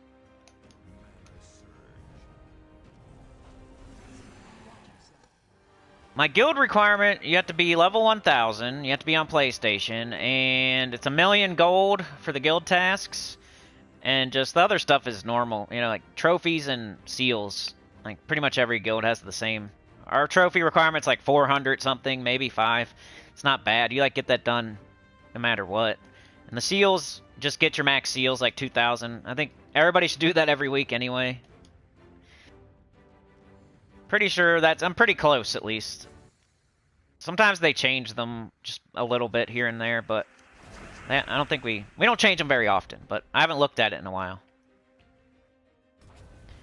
Allie knows. Mark might know. I could probably look at it. If you want to join up, we got 3 spots.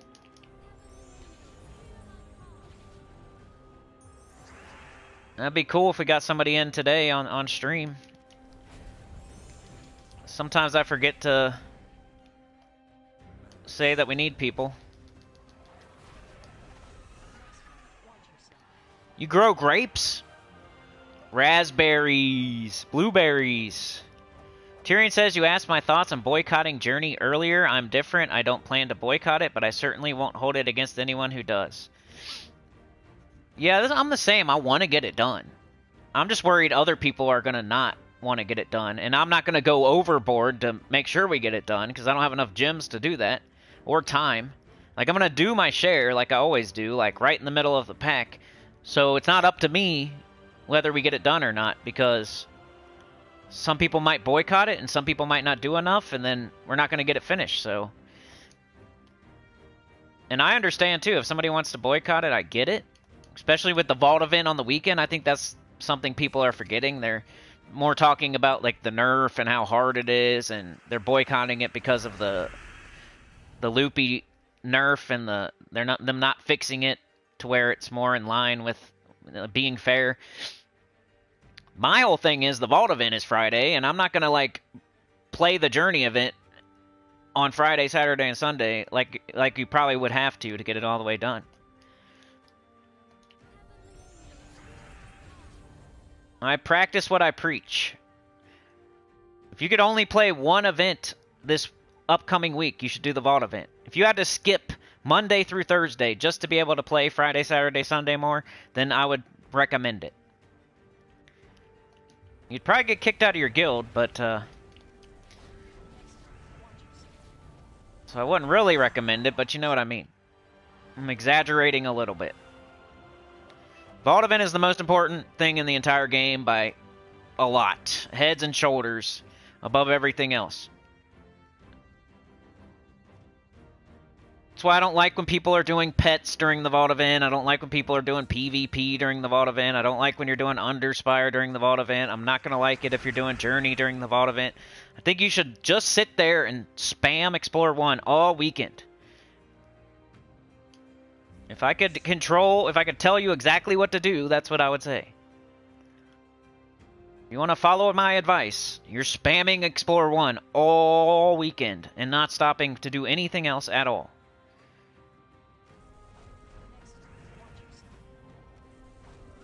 Running those gaps, chasing those verses. You'll thank me later.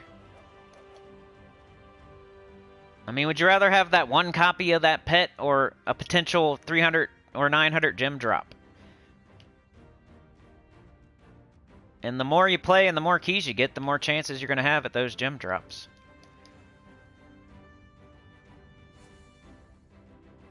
Supernova says, Cinny, you need to hijack your children's Xbox and join our cult. I don't know. If I'm gonna do a new account playthrough, you know it's gonna be PC mobile, so I can play on my phone and stuff. Let's do this. Collection purposes. What Draka ask?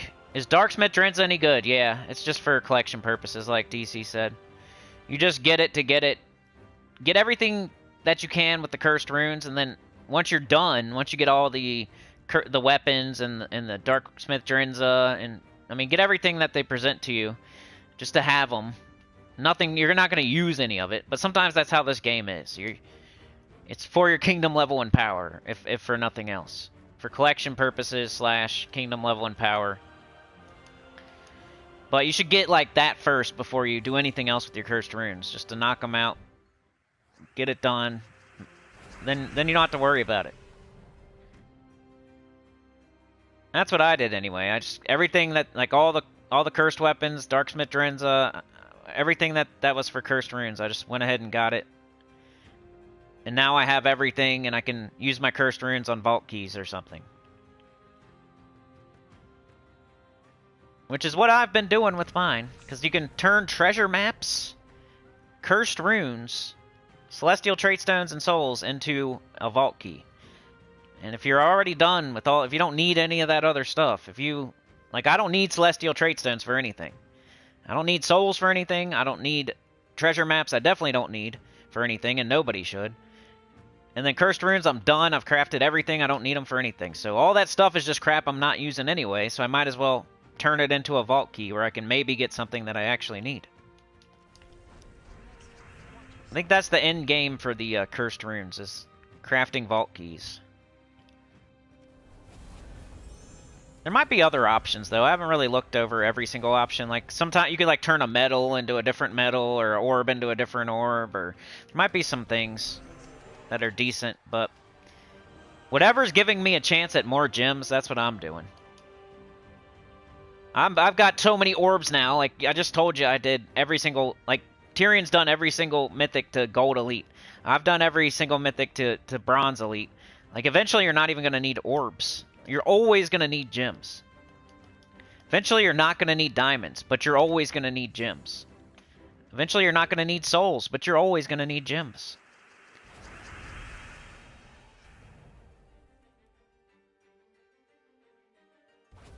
So anything that could potentially give me gems is what I'm going to turn crap that I never use into.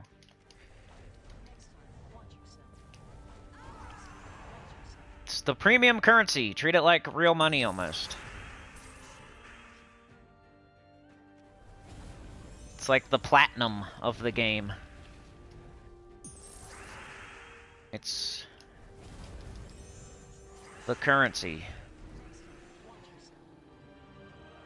Glory's not... I like Glory. Glory's probably my second favorite. Gems is my favorite currency in this game, favorite resource. And then Glory after that. Because Glory, you can change into anything. Any other resource. Including gems. What Garth do? You got 2 Ironhawks? There you go. Run them bad boys all weekend. Till the wheels fall off. Get your, Dust Devil, Ironhawk, Sister Superior. Just explore one. You'll get into a groove, and it's like 2-3 times faster than Rowan.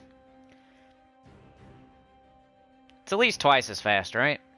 We've had this discussion before. Rowan is great, and if that's what you got, do your thing. Sometimes people underestimate how much faster Ironhawk is than Rowan. And they like kind of downplay it. It's usually people that don't have Ironhawk yet, though. Because once they get them and they actually try it, then they realize. If you're doing it right, and they do it the whole weekend, and they were just using Rowan in the last one, and now all of a sudden they're doing it right with Ironhawks, and they do it the whole weekend, and they actually give it a chance, you'll see the difference. It'll be proof in your bank account. You'll have at least 100 extra vault keys, probably, than what you usually get. Which is like 10 extra epics.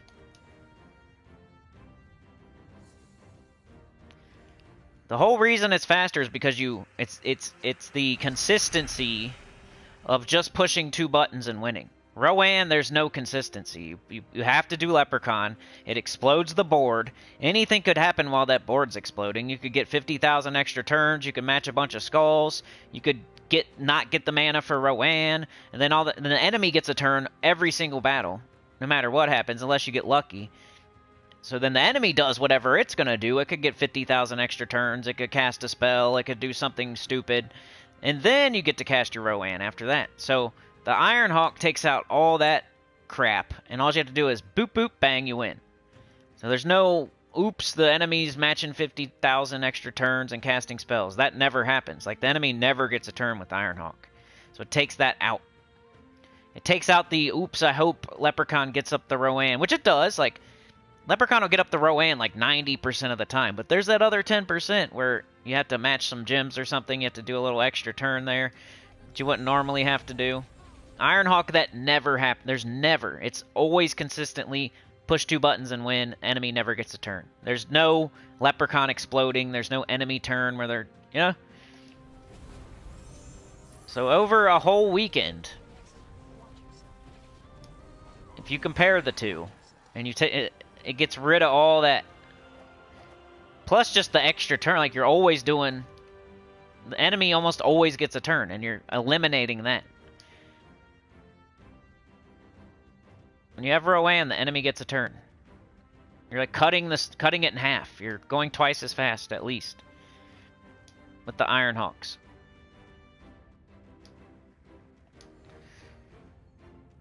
And that's the best Nomapalooza team, too. Like, the 2 Ironhawks. Once you get 3, you're going to use 3 when you're hunting Versus, because you can just press Dust Devil and win. And that's now taking a button press out of the situation. So if you're hunting Versus, triple Ironhawk is even faster than double Ironhawk is to Rowan. Triple Ironhawk, you push one button, literally, and win. With double Ironhawk, you have to push 2 buttons. With Rowan, you have to push Leprechaun, and then the enemy gets a turn, and then you push Rowan, like...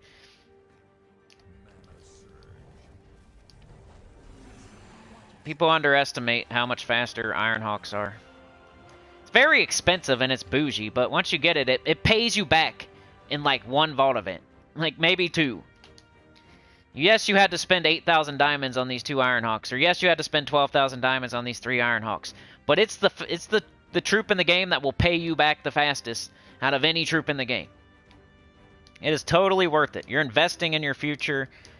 Your very near future. And it's not like way down the line. Like with the High King Iron Gut, you're like investing in your future, and like eventually you're going to use it on level 500 Deathless and certain factions and stuff like that. Like you're investing in your future with the High King Iron Gut, but that's like your far ahead, 6 months ahead future. Ironhawk is immediately giving you stuff back for what you had to pay. It'll pay for itself in like 2 vault events. Maybe 1.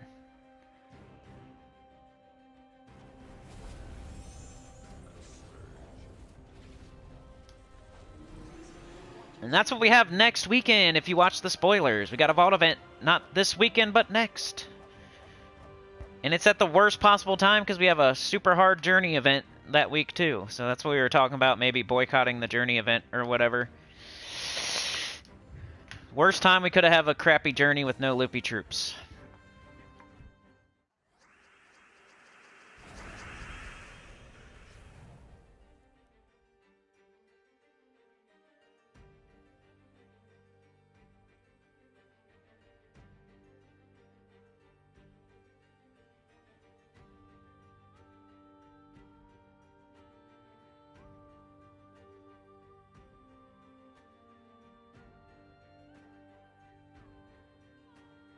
Alright, catching up in the chat here, Tyrion says, a lot of the players just remember how much easier journeys got with looping troops, but I played the first 2, including getting the Miles achievement on the first one. That was prior to loopy troops. Yeah, me too, bro. Hawthorne and Deathclaw. I remember. I got mine on that too. I don't think I did. I think I did like Deathclaw. I didn't do the first one. I didn't get the achievement on the first one. I think I did Deathclaw. If not, maybe I did Chalcedony. I don't know. I don't remember. Like, I'm not 100% if I got the achievement before the Infinite Loopers, but I definitely remember the Hawthorne and the Deathclaw business before the Loopers. And I think I did it on Deathclaw, if I had to guess. Supernova says, Cinny, you need to hijack your... Yeah. Allie says, we grow almost everything except citrus and other cold weather dying plants. That sounds like fun. Gar says, I want to join your guild. Me and wife are the only ones who get max seals. Our guild leader only hits 500 max. I like the people in it. And hey, if you're level 1000, man, jump on over. I mean, don't feel bad.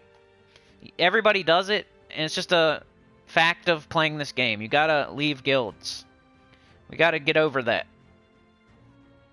Well, until you get into like a top 25 guild, you should keep trying and trying to get to better guilds. I know how hard it is when you have friends and stuff in the guild, but you can just, if you have 1 or 2 like good friends in a guild, just bring them with you. Like I said, I don't like depleting an entire guild of like 10 people, but if it's just 2 or 3, it's not that bad, and they'll be fine. They can always come with you. Maybe it's not the first week, maybe it's not the first month, but eventually they're gonna be in the same guild as you again. DC says, great question, Draka, and this community is great for help with anything you need knowledge about. Sinnycool and the Sinners Choir members are a great resource. Yeah, you'll get the truth here for sure. That's what's good. We're not gonna just tell you everything's awesome and, you know, try to swindle you. I want everybody to do well, and I want to save you time and save you money. I don't want you to have to buy anything in the game. You can get everything for free. You don't have to. I mean, Death Knight armor, I totally recommend. Campaign Pass, Kingdom Pass. But after that, you don't have to. And I'm proof that you don't even have to do that. It's just recommended. Yeah, Allie. Tyrion says I'm the one that came up with the Ironhawk business. I can't remember. I don't like taking credit for stuff I'm not 100% sure about, but... He said I was the first one he saw using the Ironhawks. You haven't seen an angel in weeks? Yeah, me either. Professor says been stingy with the verse gnomes since last event. Haven't seen many. Yeah, they don't really pop up in between vault events. You really got to get them during the event. The verse gnomes are super rare. So gnomes are rare in the first place. Like, you only have, like, a, what, 1% chance for a gnome to pop up? Something like that. And then a verse gnome is a rare gnome. It's like a 1% on top of a 1% when it's not a vault event. So during a vault event, the appearance of gnomes is boosted. So then the appearance of the verse gnomes is also boosted. But they're still more rare than, like, a treasure gnome. Like, Dragonite gnomes and verse gnomes are just rare gnomes. There's a roll, there's like an RNG roll on whether or not you're going to see any gnome, and then there's like an RNG roll on which gnome it's going to be, and it's harder to get like a verse or a Dragonite gnome. It's already hard to just get a gnome to show up when it's not a vault event. So if you don't see any verse gnomes in between vault events, it's not actually that crazy. You got to get all your verses during the vault event. Like, I would never expect to try to even get a verse in between vault events. If you got to go into a vault event with 0 verses, that's what you got to do. You got to start out just doing Explore 1 and just go until you get your verses, and then you run your gap. It's not the end of the world to not go in with any gaps. My recommendation is to save a couple for the next vault event. Like, don't run yourself to 0. Like, when you start Sunday, if you have 2 Nomapaloozas, you might want to, like, leave them alone and go get... Just use the ones you earned that day instead of using up all of them and going to 0. Because it's going to be hard to get a whole another gap in between vault events. Because the gnomes are just too rare. We don't even really play the areas where they even pop up anymore. Not really. I mean, I'm sitting here doing raids and faction events and stuff. Like, I don't even think I have a chance right now for a gnome to pop up, right? It's just the way we play the game now. It's not like we're sitting there grinding Explore. So you just don't see them as much. You have to do it all during the vault event. Verses and gaps and vault keys.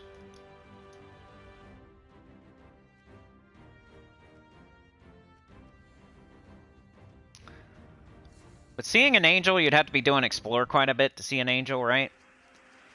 I mean, I guess faction. We should be seeing them right here, but I swear, like, during an event, they don't pop up as often. They're only possible in certain ones, right? Like, you can't get them... I don't know.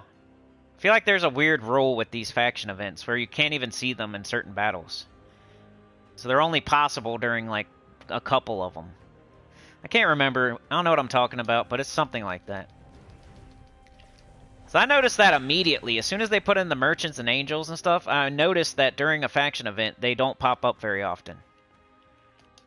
If you're just doing your 3 a day, like if you're in the underworld just doing your 3 a day, they will pop up. But when it's an event, I swear they never pop up. And if they do, it's super rare. It's not impossible, but it's like noticeable that they don't pop up as much.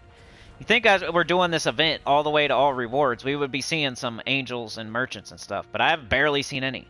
I've seen a genie and a daemon maybe, but I swear there's a difference between an event and like a day-to-day delve faction as far as the merchants and angels go. I noticed it immediately. Like the first Tuesday faction event after they put in merchants and angels. I was like, where the heck are they? I don't see any. And aren't they supposed to pop up here? Professor says been stingy with the verse gnome since last event. Right. Same with the angels. You saying the revolt's been giving you poop? That sucks. I mean, you guys saw me yesterday. I ended the stream on a 300 gem drop, so I can't really sympathize. My vault keys have been pretty much like how they've always been.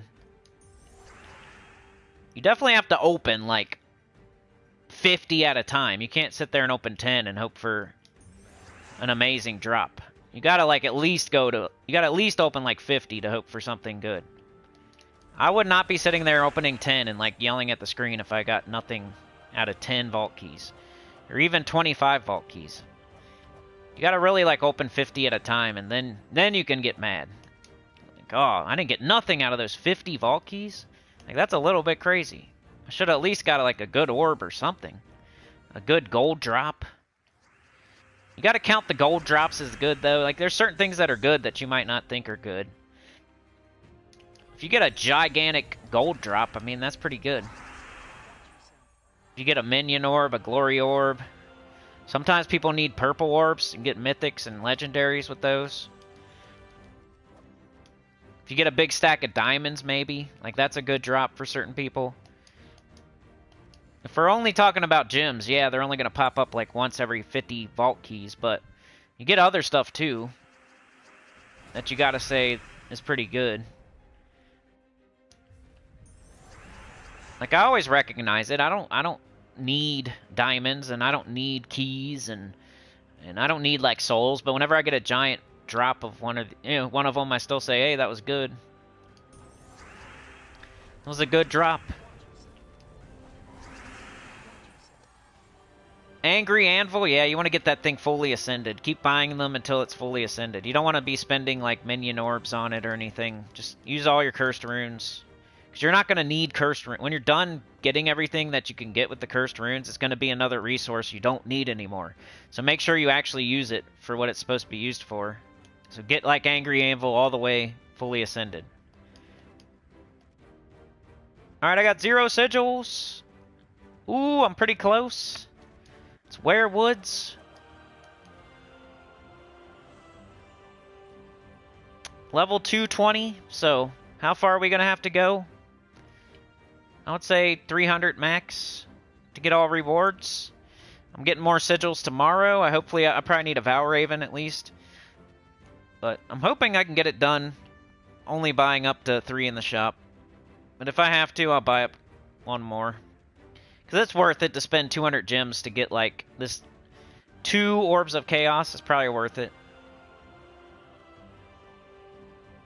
And that's before I open them, because I can't say, oh, I got 2 green orbs, that wasn't worth it.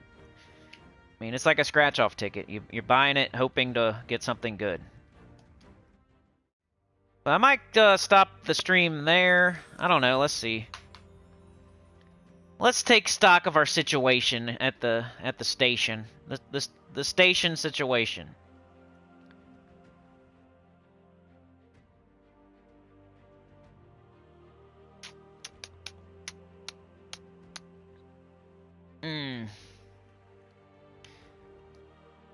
We can do a little bit more. What do you guys want to see?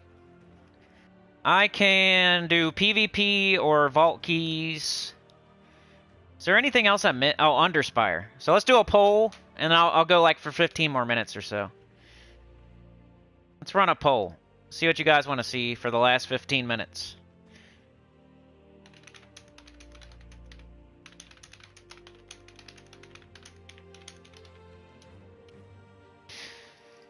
Alright, we got Vault.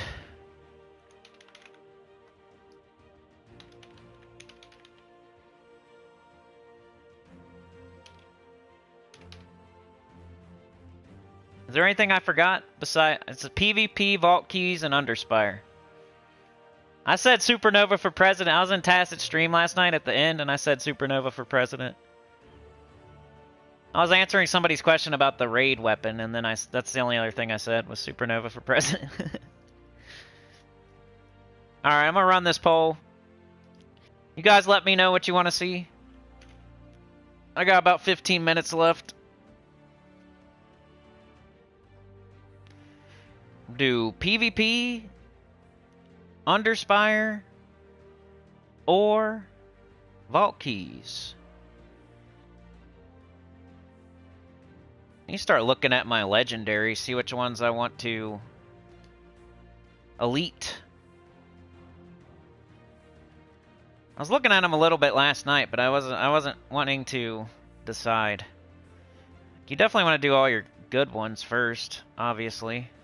Like ones you actually use. I did a video on this, by the way. If you want to know which troops to elite first, what to medal first, I have a whole video about it. The Ultimate Medal Guide or something like that. It's pretty recent, too. I did it in the last 6 months or so.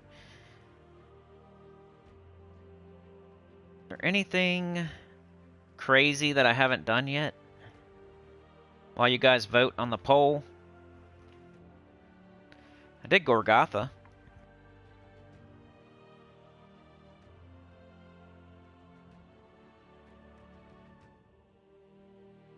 Grimfeather wouldn't be terrible. Maybe High Priestess Chaska. Holy Saint Astra I actually use, but she doesn't really need more stats. She's on the bottom of the team, just kind of 50% starting Tesla. One of these days, though. If I use a troop a lot, I mean, it's not as high up as something that actually gains stats that is helpful to it, but it's like on that second tier of troops to elite. Like, you use a Leprechaun all the time. You might as well elite it at some point. You use, like, Gobtruffle all the time. Even though it doesn't get magic, you might as well elite it at some point. But there's definitely things you should do first. King Aberon, King Salinas... Luna, maybe. Depending on what stat she gets. Magma Dragon's definitely a good one to do for, like, your Fomag. Maybe one of, like, Obsidiaxis. Keelan I did because I use it all the time. Queen Beatrix. Queen Titania. Scylla I actually used, so I did it. Probably doesn't need it. Shoggoth might be a good one. Let's see what it gets. How do I check again?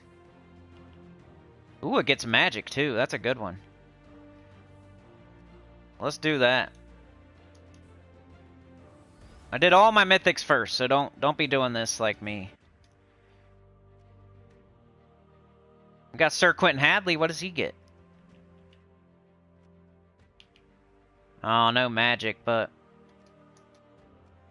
probably wouldn't do him. I did Shagra because Shagra's on my Red Guild Wars team in first slot, so.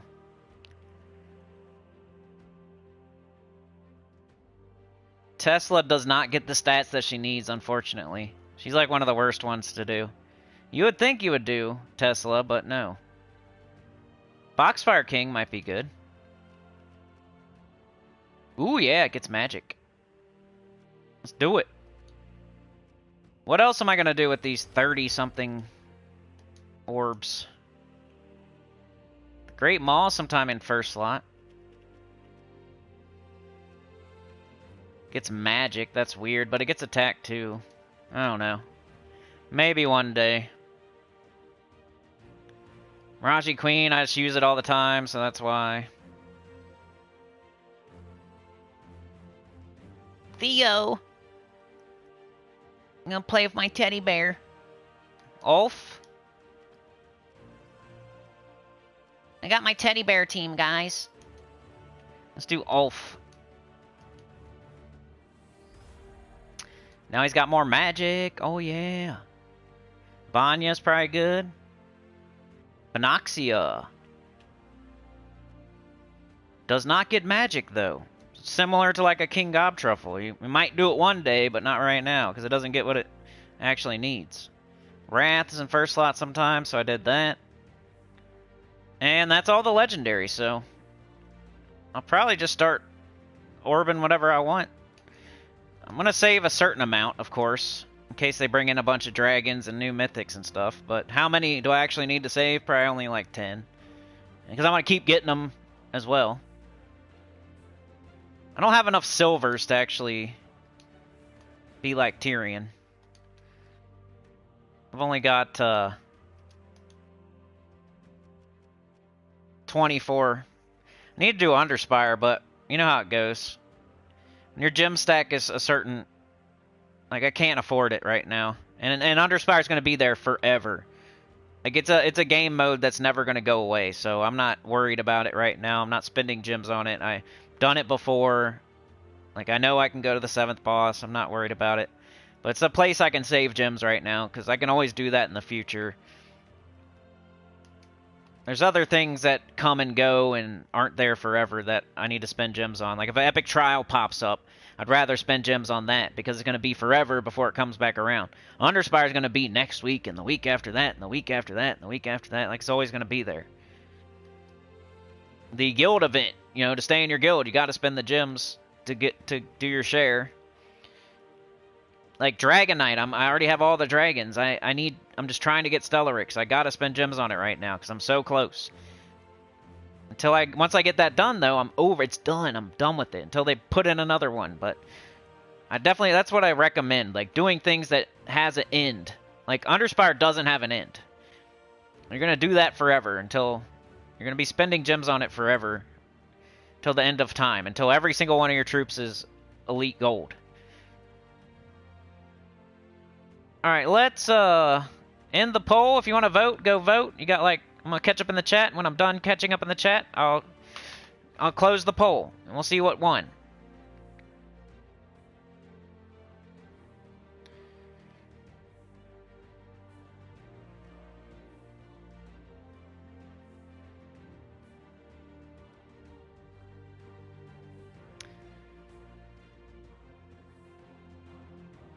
Cursed runes for clan orb. Yeah, if you still need mythics and legendaries. For me, I don't need them, so I'm doing vault keys. But yeah, that's a good one. I think that's probably one of the other better ones to do. If you still need mythics and legendaries and stuff. Those clan orbs is a really good way to get them. Like, when there's a new mythic and you don't have any keys, like any glory keys or gem keys, if you have a bunch of purple orbs, just open them all up. Now you have a ton of seals, and if your guild's on chest level 6, that's a great way to get. It's the highest chance too. So that's one way I got like a lot of my mythics. A lot of my new mythics when I was kind of like, you know, just starting to get every single new mythic in a row, like a couple years ago. That's how I was doing it, with purple orbs, with seals, with chest level 6 guild seals. That's how I was getting all the new mythics. Professor says I've had 1 in daily offers and maybe 3 gnomes. Yeah, you gotta grab. Anytime you see a verse, that's gems you need to spend. That's one that you never pass. Always get the verses if they offer them to you. They're just so hard to get. Gar says, yeah, that 8k diamonds was burning a hole in my pocket waiting for Ironhawks to come to the forge. You did a great job, though. Some people wouldn't wait.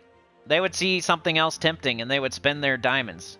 So I'm glad that you waited. It's going to pay off. You're going to thank me. It might take you 1 vault event to get into the groove of the Ironhawks. Like, definitely give it 2 or 3 vault events before you, like... Yeah, but I guarantee, I'm like 99% sure you're going to be like, that's awesome, this is awesome, I got so many vault keys. Allie says, not too worried about gnomes anymore. Have enough verses for 73 paloozas. Dang! Yeah, at a certain point, you should stop going after verses because you just got to think about how much time that's going to take. Like, just run them. Just run them. I would, on one side of the spectrum, like, save 2 for the next vault event. But on the other side of the spectrum, you don't need, like, 20 for the next one. Just think about how much time that is. Are you going to ever sit there and use all of them? Like, just use them. Just use them. Like, I think Allie should run gaps all, this whole next vault event, that's all you should do, is just run all gaps the whole weekend. If I were you, that's what I would do. Every 15 minutes, I would not stop running gaps the whole weekend if I had 70-something of them. Because you got to use them eventually. When are you going to use them? 15 minutes times 73. You divide that by 4, that's a lot of hours. It's almost 20 hours worth. Definitely takes the pressure off, because then you don't have to like get them in between and like hope you get the RNG to get the right verse. Oh, I need Cindy, but Cindy's not popping up. Takes the pressure off, but there's you got to somewhere in the middle there. If I came into a vault event with 20 gaps, I'd feel really, really, really good. If I came in with 0, I would, not feel so great. But if I had 50 of them, I would be like, I don't even know if I can use all these. And you're probably going to get more as you go. I don't know. Like, definitely use them. Gar says, I'm sad I couldn't get the 3rd Ironhawk. 2 is a great start, though. Like, that's where it starts to actually show and work. Like, 1 doesn't work. 2 does work for everything that you need to do. 3 is just like the bougie max, like, hunting versus. Like, 2 Ironhawks is meta for running Nomapaloozas. Like, 3 doesn't work on Nomapaloozas, so 2 is better. So 2 is the best for certain things. 3 is just only best for hunting versus when you're not doing a Nomapalooza. So 2 Ironhawks while you're hunting versus is still really, really good and better than Rowan. And will get you more verses. You would share if you could? I'd love to have some gaps. Does triple Ironhawk take out a gnome? It does it enough to where it's not a detriment. Like, it won't take out like a Dragonite gnome, but it's like you're getting a Dragonite gnome, so you're excited that you're getting one. So the things that it doesn't take out usually is stuff like a Dragonite gnome, so it's no big deal. Like, every once in a while it won't, but 90-something% of the time you're wiping everything in one shot and they're not surviving. It's just like every once in a while on a boss, maybe on a boss chest when you get a weird boss that'll survive. But then you just, you know, get your Dust Devil up, cat. Yeah, just take a skull. It's not that big of a deal.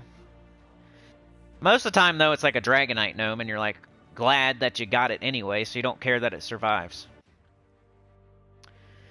Gar says depends what level you play. You crafted 2 times Mahes from the Soul Forge because they were cheap. Garth loves his Iron Gut. So when you use a Vault Key, is it better playing at higher level or really? Yeah, you definitely want to play at the highest level that you can when you're opening a Vault Key. You get more better loot. Tyrion says 2 times Ironhawk does more damage than 3 times Team, and 2 times can't kill Dragonite Gnome. Livar says High King Iron Gut and Queen Grapplepot are married and their child is Princess Fizzbang. Everything isn't awesome, Allie? Supernova says I have my own version of Ironhawk team times 2 Ironhawk, Leprechaun, and Greed to be an awesome gold farming team. Yeah, I used to use Greed. It's not a bad idea. It gives you a little bit of gold every single battle, and you're doing like a billion battles, so it adds up. Terry said, I know you credited someone else, but yeah, I think you were the first streamer I saw with it. I remember advising Tacit and other streamers. I remember people using it wrong and me telling them how to use it the right way. I definitely remember that. Dragor's here! I did the freaking Switch, spoilers. I put a chapter in. You need to do some explore? Nah. Mark says, Senny's video with Rowan Golden Cog changed my game. Yeah, as soon as you learn that Rowan is awesome early game and still awesome at the end game, as soon as you accept the fact that you're going to use Rowan for everything, it makes the game so much better. It's just like joining a guild and stuff like that. Turning the game to 4 times. There's some things you just need to do and need to accept, and your game it'll go so much smoother. You used a lot of metals getting Sword's Edge up. That's definitely one of the first 3 you should do, so it's not bad.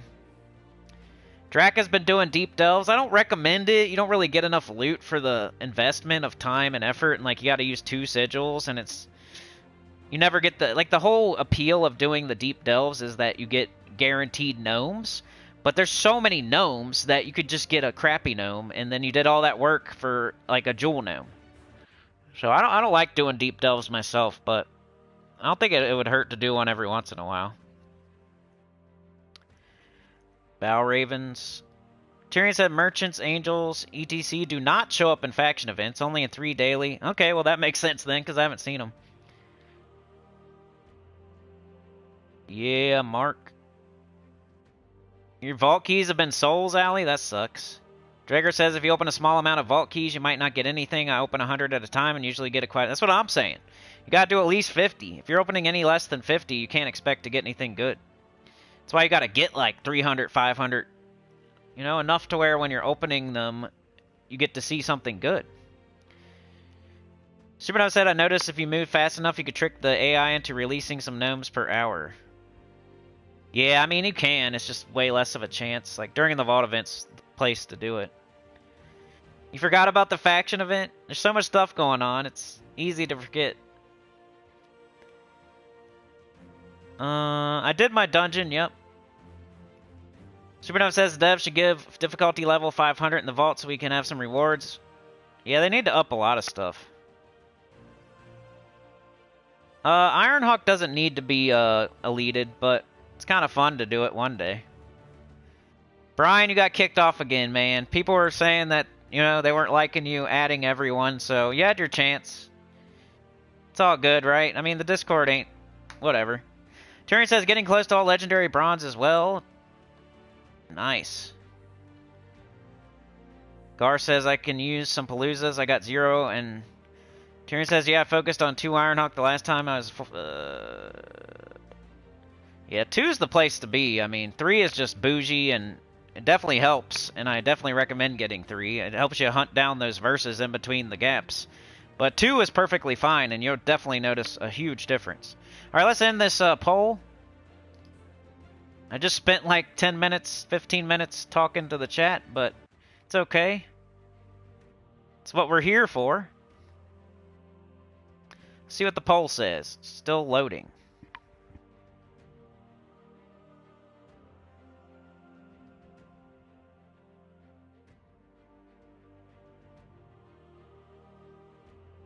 Where the heck did it go?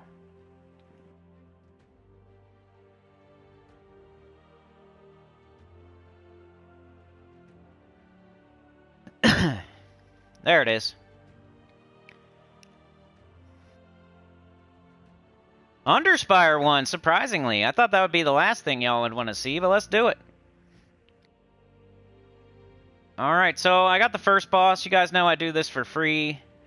I'm not super deep or anything, but let's see what I'm doing here, where I'm at. Go down here. Maybe I'll get a Sentinel or something. I changed this team up a little bit, I think. So, I think this is the best way to go, especially if you're doing it for free.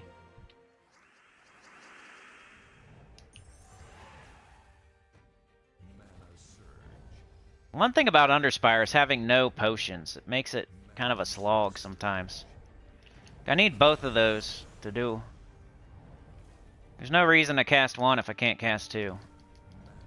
Unless I get skulls or something, I guess. Maybe we'll get a Sentinel. That could be fun. I think I've got 2 so far. Maybe 3? How many do I got? I don't know. We'll check when I'm done here.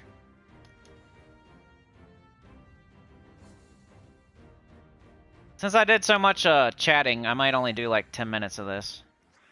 I said 15, but it took me forever to catch up in the chat, so.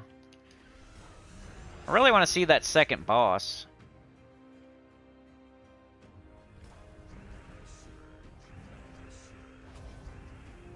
I'm almost considering not doing the lantern on the first boss anymore, since I have so many bronze orbs now. You know? But I think I'll wait till I get all the legendaries. Hey, we got a Sentinel. Let's go. No, the Sentinels aren't that good. It's just for collection purposes. It's like a rare thing. It's kind of like the Horde Mimic Mythic, really. It's exact, you know? If you want to compare the Sentinels to anything, it's the Horde Mimic Mythic. You're never going to use it. They're not terrible. Like, I'm sure you can make a team out of the Sentinels. They're not horrible. But I don't ever think they're going to be the best thing to use on a team. Whoa, look! And I got a new one.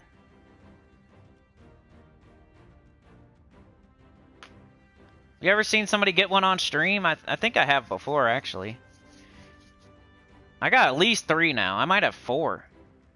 And I don't do the whole thing. Like, this is just proof that you don't have to sit there and spend tons of gems. I mean, of course, it gives you a better chance to go through every single room and do every dead end and make sure you get... Gives you a better chance, of course, but you don't have to. I think I have more Sentinels than, like, Tacit right now. And he does every single room.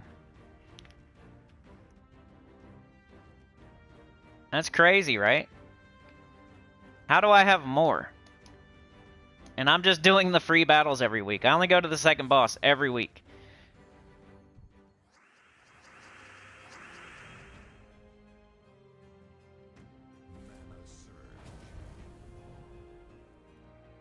That's kind of annoying. That'd be annoying. If I was the person going all the way every week, and I saw somebody else getting 3 or 4 Sentinels when they're just doing it for free.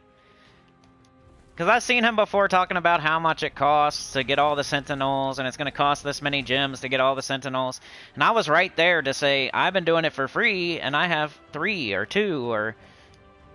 Like, it doesn't have to cost gems. Just gives you a better chance if you spend gems. Thank you. And it's nice to have. It's not going to be something I ever use, but it's like the Horde. That's making up for me not having the Horde Mimic Mythic. Like, you can say, oh, well, Sinnycool doesn't have the Horde Mimic Mythic. Well, he does have 3 or 4 Sentinels, though. When I'm doing a game mode that I actually need to do, like Explore I don't need to do, so I never feel like sitting there and running through Explore for a useless troop that I'm never going to use. Since I actually need to do this, it feels much better than like running Explore, which I have no reason to run. Where the heck are we? I guess we need the second dragon. Lantern will double your loot, or doubles your vision and doubles your loot. Most of the time you're going to want to use it on a boss. There's certain bosses, like it's the 5th boss or something. The one that gives you the gold elite orb is the one you want to double, if you're going all the way. If you're not going all the way, a good start is to do the first boss. Eventually you won't be doing that, like you'll have enough of those orbs that you don't need to do the first boss. I just like doing, if I have to choose between Lantern, if I had to choose, like gun to my head, I had to choose between doing the first boss, the second boss, or the third boss, using a lantern to double the loot. My choice has always been the first boss. You get double the writs, and you get double the bronze elite orb. The second boss, yeah, it's a epic vault key, but it's a scratcher. You don't know, you could get nothing out of that. You could get a dirty picture of Cedric times 2.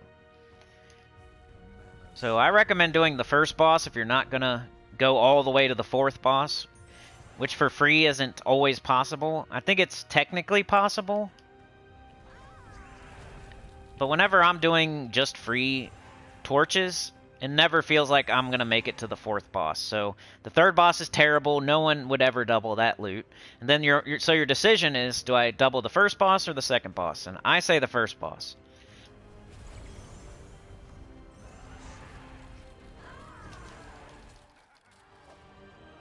But there will be a time where I won't be doing the first boss because I'll have way too many of those orbs. But that's like a problem you want to have. Like, oops, I have too many bronze elite orbs. Oops, all my troops are elited to bronze. Darn it.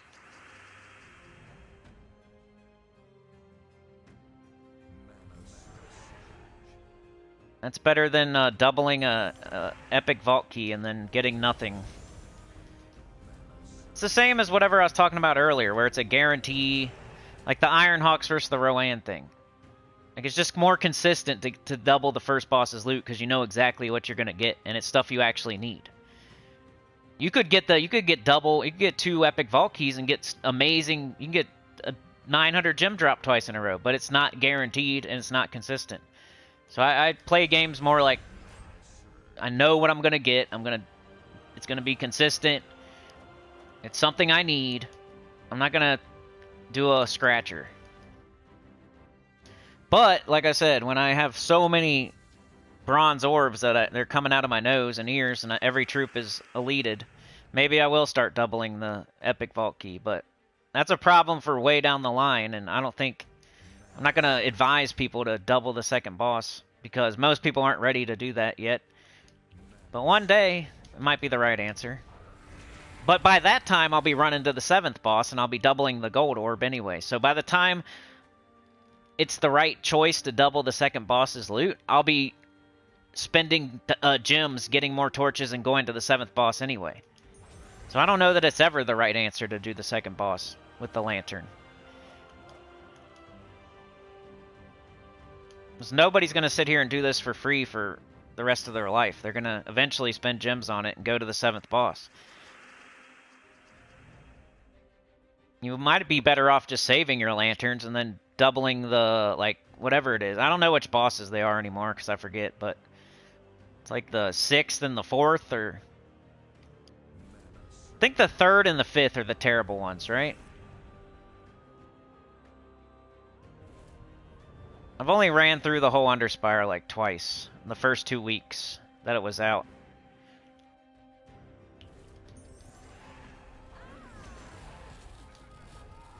And that's why it's so funny that I have so many Sentinels. That would be annoying if I was on the other side of that. I have empathy. But yeah, never use a lantern on like a regular battle. Never worth it. You should, especially since they roll over to the next week now. Like you used to have to use them or lose them, like torches. But now they roll over to the next week, so there's never a reason to use a lantern on a non-boss. Like you can't double your sentinel loot or anything. Like you should use your lanterns on a boss and that's it. Never use it on anything else, and just never use it on the 3rd or the 5th.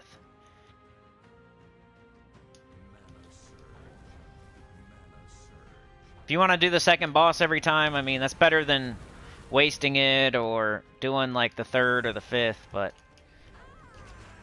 it's not what I recommend. Yeah, Imperial Deeds, man, I just feel like you had to have already wasted Imperial Deeds to need them. That bad. And writs can turn into anything, like any color deed. And then you get the bronze orbs that you definitely need both things.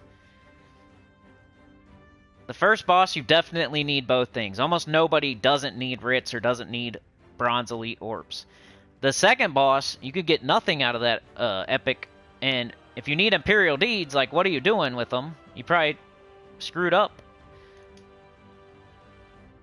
I mean, you definitely need them early game, but you also need the other two things from the first boss. Alright, we're at the dragon. We found it. I'll probably end it here. Hey, I'm not hating. Like, if you want to do the second boss, go for it. At least it's not a terrible decision. It's just not what I advise at the moment. I'll probably change my tune once I have way too many... I mean, shucks, guys. I have every single mythic to the first elite. Like, bronze elite. Darn it. What'd you get from the second boss loot? That you're like, oh, shucks, oh, darn it. Like, I can show my work and show what I got for doubling the first boss. I can go show you my troops and show you that they're all elited. Like, what do we have to show for doubling up on the second boss?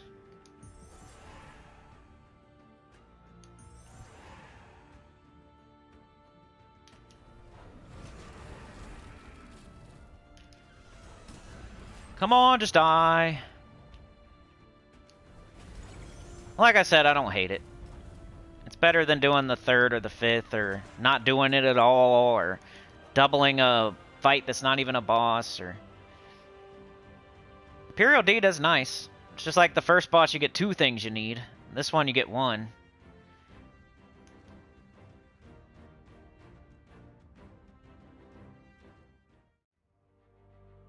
Let's see how many Imperial Deeds I have right now. How do I...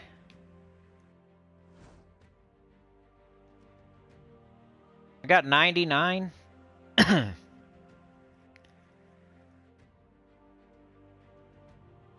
I can do like 3 more kingdoms, I guess. I feel like the people that they did the stupid 16 thing, which is no longer, like, I just knew it. You guys, the way I give advice, like, it eventually becomes even more true than it was when I said it. Everybody going to level 16, you just wasted 90 Imperial Deeds. And now, of course, you need to double the second boss because you threw all your Imperial Deeds down the toilet. I'd rather get writs and, like, get an actual deed I need. And I'd, you know, elite all my troops and stuff to the first. But, like I said, the second one, if you want to do that, it's all good. Like, it's not a horrible idea. It's not what I advise. The proof is in the pudding. You saw me get a Sentinel. Yesterday you saw me get a 300 gem drop. Like, you watch me get these things live on stream. And as I'm giving the advice that I hope you follow. Like, they go hand in hand. Darkstone's on 20, Valkyrie's on 20. Sword's Edge is on 20. And I'm working on Pride Lands, I think. Wherever the heck it is. I can never find it. Right here, 19.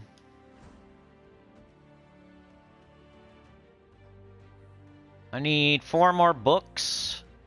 I need like 3 books and 30 reds. 30 red deeds and 3 books. And then I'll have another one on 20. I'll have 4 on 20. That's like the hardest thing to do in the game is to get kingdoms on 20. And I have 3 of them right now. And I have 1 on 19. And every single other one is on 15.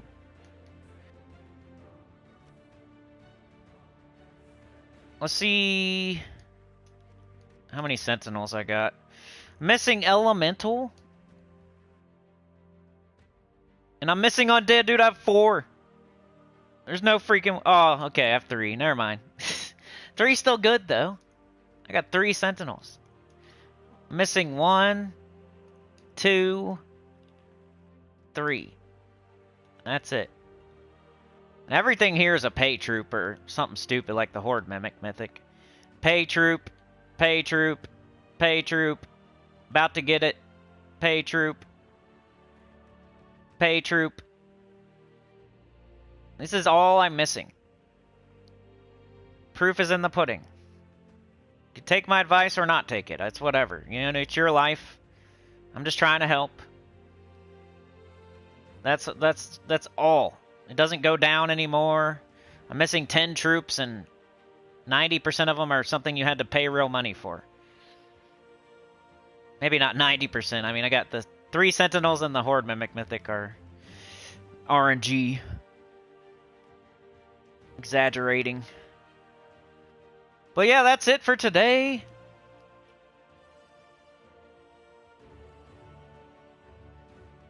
Let's catch up in the chat. Emma Ranter with the 2. Thank you so much. You're a freaking legend. Oh, yeah. Let's see. Yeah, that's good, Tyrion, having all those Iron Hawks. Need a trinket of explosion. One of these days, the trinkets will be worth it, too. I think Tyrion mentioned that, and I definitely agree. Like, eventually, they might be worth it. If it helps you win, like, the global leaderboard or something. Like, once you have all the pets and there's nothing else to spend silver marks on. I definitely agree with that. I think one day, trinkets might be the way to go. But not right now.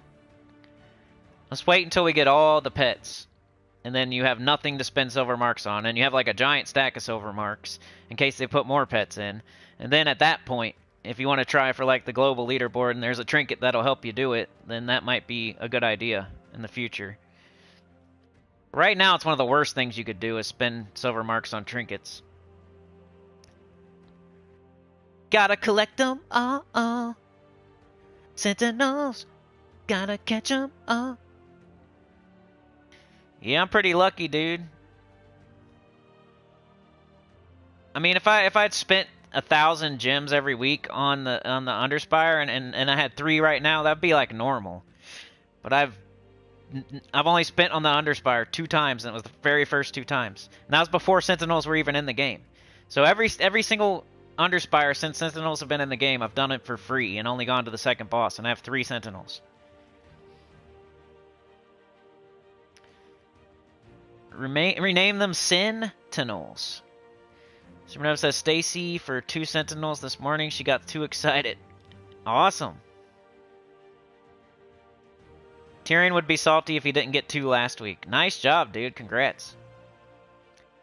Tyrion says I spend more than Tacit on Underspire. I think he has 2, maybe 3. I have 3, but 2 weeks ago I had only 1. I'm going to ask him how many he's got. Even if he does have 3, I have 3 and I spent nothing. Emeranter says, but I wanted my 2 scratch-off tickets. Reason seems I was using it on second boss, but might use on first, now hearing your reasoning. Yeah, I don't know. It's not like a big deal either way. If you already did like all the kingdoms to 16, then yeah, you need Imperial Deeds. But if you didn't do that and you followed my advice, then this is the people that I'm saying I'm recommending the first boss to the people that follow my advice. If you already did your own thing and did all the kingdoms to 16 for Explore, getting extra myth stones, that screws up your vault event and makes you get the boss chest faster, and that nobody does Explore anymore, and I freaking knew it. Like, I mean, you got to get your Imperial Deeds back somehow, I guess. I wish you would have followed my advice from like a year ago, though, when I said not to do that. And I thought going to 16 in every kingdom was a waste. And now it's a detriment. It made your account worse now. Now you're getting more myth stones when you're trying to do the vault event. And you're getting to the boss chest faster, which makes it slower. Because now you're stupid boss chest popping up in the vault event that you don't want. Brian, yeah, you could get banned from YouTube. You haven't done anything, though. I gave you a chance on the Discord. I'm giving you a chance here, too. So, yeah, if you don't do anything, if you don't, you're not going to get banned here until you actually do something. So, I'm not just going to ban you for nothing. Amaranter said I stopped sending and spending on Underspire as well, just doing the free battles now. Yeah, I think you got to have your low, I keep saying it every stream, but there's got to be an amount of gems that you just can't go under. You got to act like you have 0. Whether it's 2,000 gems, 5,000, whatever it may be. And then you can't do the Underspire. I have 0 gems. I can't do it. You actually have 2,000, but in your mind you have 0 because that's what you're saying. If I'm under 5, if I don't have 10,000 gems, I don't want to do the Underspire. Until I get Stellarix, I'm not doing Underspire, I'm going to do it. It's going to be there forever. I can wait. It's not something like raids where it's going to end this week and not be there next week. It's not an event key where you have to use it this week or else it won't be there next week. It's going to be there every single week from now on. It's a thing you can do every week. So it's no big deal if you don't do it for a month to get your gem stack back up. But if you're above a certain threshold of gems, then, do it. But set yourself a threshold and call that 0. That way you have gems for other things. Appreciate you, DC. He says, appreciate you and all you marvelous sinners, choir members, and lurkers too. Thanks for all that you do. In case you haven't already done so, finger the thumb. Trinket of Explosion would be nice. Terry says, my recommendation was for players getting Kingdoms to 15 first, like I am on mobile. Yeah, you can never get banned from watching, Brian. You can get banned from chatting. That's true. Tyrion says I can watch not logged into YouTube, so banning from watching is impossible. Yeah, you're right. I meant from chatting. DC says maybe a one-time kingdom reset or pay a ridiculous amount of gems to reset kingdoms to redistribute your resources. Yeah, that'd be nice. They're never going to do it, though. They hate doing stuff like that. It'd be nice if we could do that on a lot of things, like break stuff down into other resources and then change it into a different resource. Like, right now I have so many diamonds and I have nothing to do with them. It'd be cool to be able to change those diamonds into something else. I mean, you can a little bit in the Soul Forge, but it'd be cool if it was even more extensive and... Like, if you have, like, purple orbs, I don't even need anymore. It'd be cool to, like, change them into something else that I actually need. Like, they're not going to let you do it into something you actually need. It'd be cool if I could use purple orb, like, combine a purple orb, let's say, whatever, 10 purple majors and 1,000 diamonds equals however much Dragonite. Like, into something I actually need. Like, take 2 things you don't need. Maybe add souls in, or gold, or something else. Like, just like the Soulforge does, but they need to put more recipes in there. They just don't want to give you more ways to get Dragonite. They want you not getting Stellarix and Diamantina. They want you spending money on the game and buying more gems so you can do more stuff to buy more dungeon offers to get more Dragonite. Like, it's a whole thing where they want you to spend real money. Like, they might not come right out and say it, but they're going to run you out of gems, so then you have no other choice but to spend money, and then they're going to make you keep buying Dragonite. They're going to make it hard to get. That's like their model. They annoy you into spending money. And they want I got to get the pets, I got to get the dragons. And you run yourself out of gems, and you're doing exactly what they want you to do.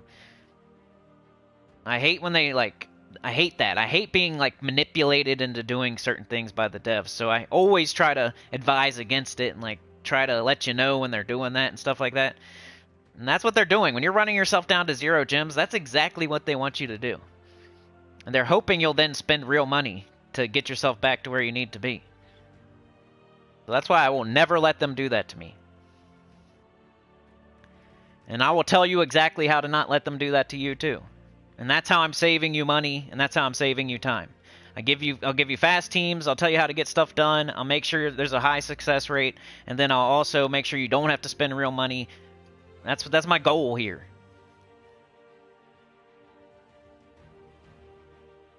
You go as low as 100. I would jack it up a little bit, but at least you're not going under 100, I guess. I'm so surprised at how many of y'all get your gems down so low. I would be so anxious, and I don't know. I wouldn't be able to like even sleep at night if I had 100 gems. Gar says, and I'm going to use 50 for 3 extra bells, so I guess I have 50 gems. Dang, Brian, nice. 103,000. Crazy. See, some people have a crazy high amount, and some people have a crazy low amount. Nobody's ever in here saying I got 10K or 5K, but you would think a bunch of people would have like around that many. So that's about how many you need to play the game and survive, is like 5K to 10K. I either see people saying they have 0 or they have like 100 billion. It's never anywhere in the middle. Efley, you got 3,200. That's a great start. I would make sure you never go back under like 2K. Act like you have 1,200 right now. You feel rich. Don't feel rich. Feel like you only have 1,200. It's just like diamonds. Like you get 4,000, you act like you have 0 until you see that Iron Hawk. Do the same thing with gems. You act like you don't have 2,000 of them. Like I only have 1,200. I can do whatever I want with this 1,200, but I'm not allowed to touch anything under that.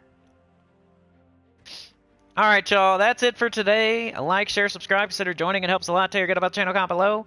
I probably forgot to put a freaking chapter in for doing the Underspire, too. I need to go back through this whole stream and add some better chapters. But we got the intro, we got the spoilers, we got the how to leave a guild, we got deep raids, and we got WEREWOODS. I just gotta tweak them a little bit. They're mostly there, though, the chapters, so... If you missed anything earlier in the stream, I'll be working on it, but you can still click on some stuff right now. And thank you for joining me today. Garth, Efley, Emaranter, Brian, Bess, DC United, good to see you, man. I summoned a demon today.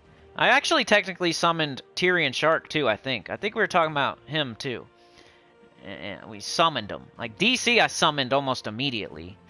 Tyrion I think we summoned as well. The Professor, Supernova, Live Wire. Emaranter with the 2, you're a freaking legend. Oh, yeah. Anita was here today. Garth, Professor, Emaranter, Tyrion Shark, Ali, Bandy. Dragor was here today. We had Mark. Mark was here. Draka was here. Let's see. Anybody else? Draka, Alley. It won't let me go back any further? Are you kidding me? That's dumb. Anyway. Well, let me go back further, so I'm sorry if you're here earlier. And I can't see who was here first. And it won't let me see... Hold on, I can do fan funding at least. Alright, so Allie ran out there today, butt crack a showing, rag in her back pocket. Livewire said, I need to help Allie try to start this train. Chad says, I know how to do it, so we fired it up, and we were annoying the neighbors. Trey said, let's put a fart pipe on here, I'll weld it on, it'll crack, we'll pop a wheelie, we'll ride our motorcycle, we'll blow flames out the fart pipe. And then DC says, let's put on some Taylor. Let's put on some Taylor, and Emaranter said, let's bump it, let's knock the trunk off its hinges, let's rattle this train. We had a party. I don't think we didn't go anywhere, but we had a party. We were rattling the trunk, we were blowing flames out our fart pipe. We were parking lot DJing it. So, and then Tyrion with the 2 to celebrate your bronze and my gold mythics. Thank you so much, Tyrion. So yeah, we're definitely rattling that trunk now. We almost made it. We almost started moving. We were trying to push it, but it was stuck in the mud, and we're spinning our wheels, but it's still so much fun to annoy the neighbors with the engine, to blow smoke, to blow fire, and to rattle the trunk, and to play the cool music with our doors open while we go in the gas station with our car on, and, you know, rattle the heck out of that trunk, you know? It's still fun. It's a party. We had a party today. Haters gonna hate. I'm gonna shake it off. Yeah, somebody asked me why I don't like the other guy the other day, and I just want to, like, just go watch Crashing Out on Christmas. Like, I talk about it all the time, and I don't like that I do. So I made a whole video about it, and almost 1,000 people have watched it. So that explains why I don't like the guy and what I think he did wrong and stuff like that, and why I'm not doing pre-records anymore. Crashing Out on Christmas, if you have any questions, go watch that. I appreciate the person who said it, because they said they watch everybody, and I still like you if you watch everybody. You know, I didn't want to explain it to you again. So if you're listening right now, I just didn't feel like explaining it again. So go watch Crashing Out on Christmas if you have any questions about any of that stuff. But anyway, we're doing donuts. Yeah. But I'm gonna get out of here. You guys are the best. Thank you so much. Have a great day, and I'll see y'all next time.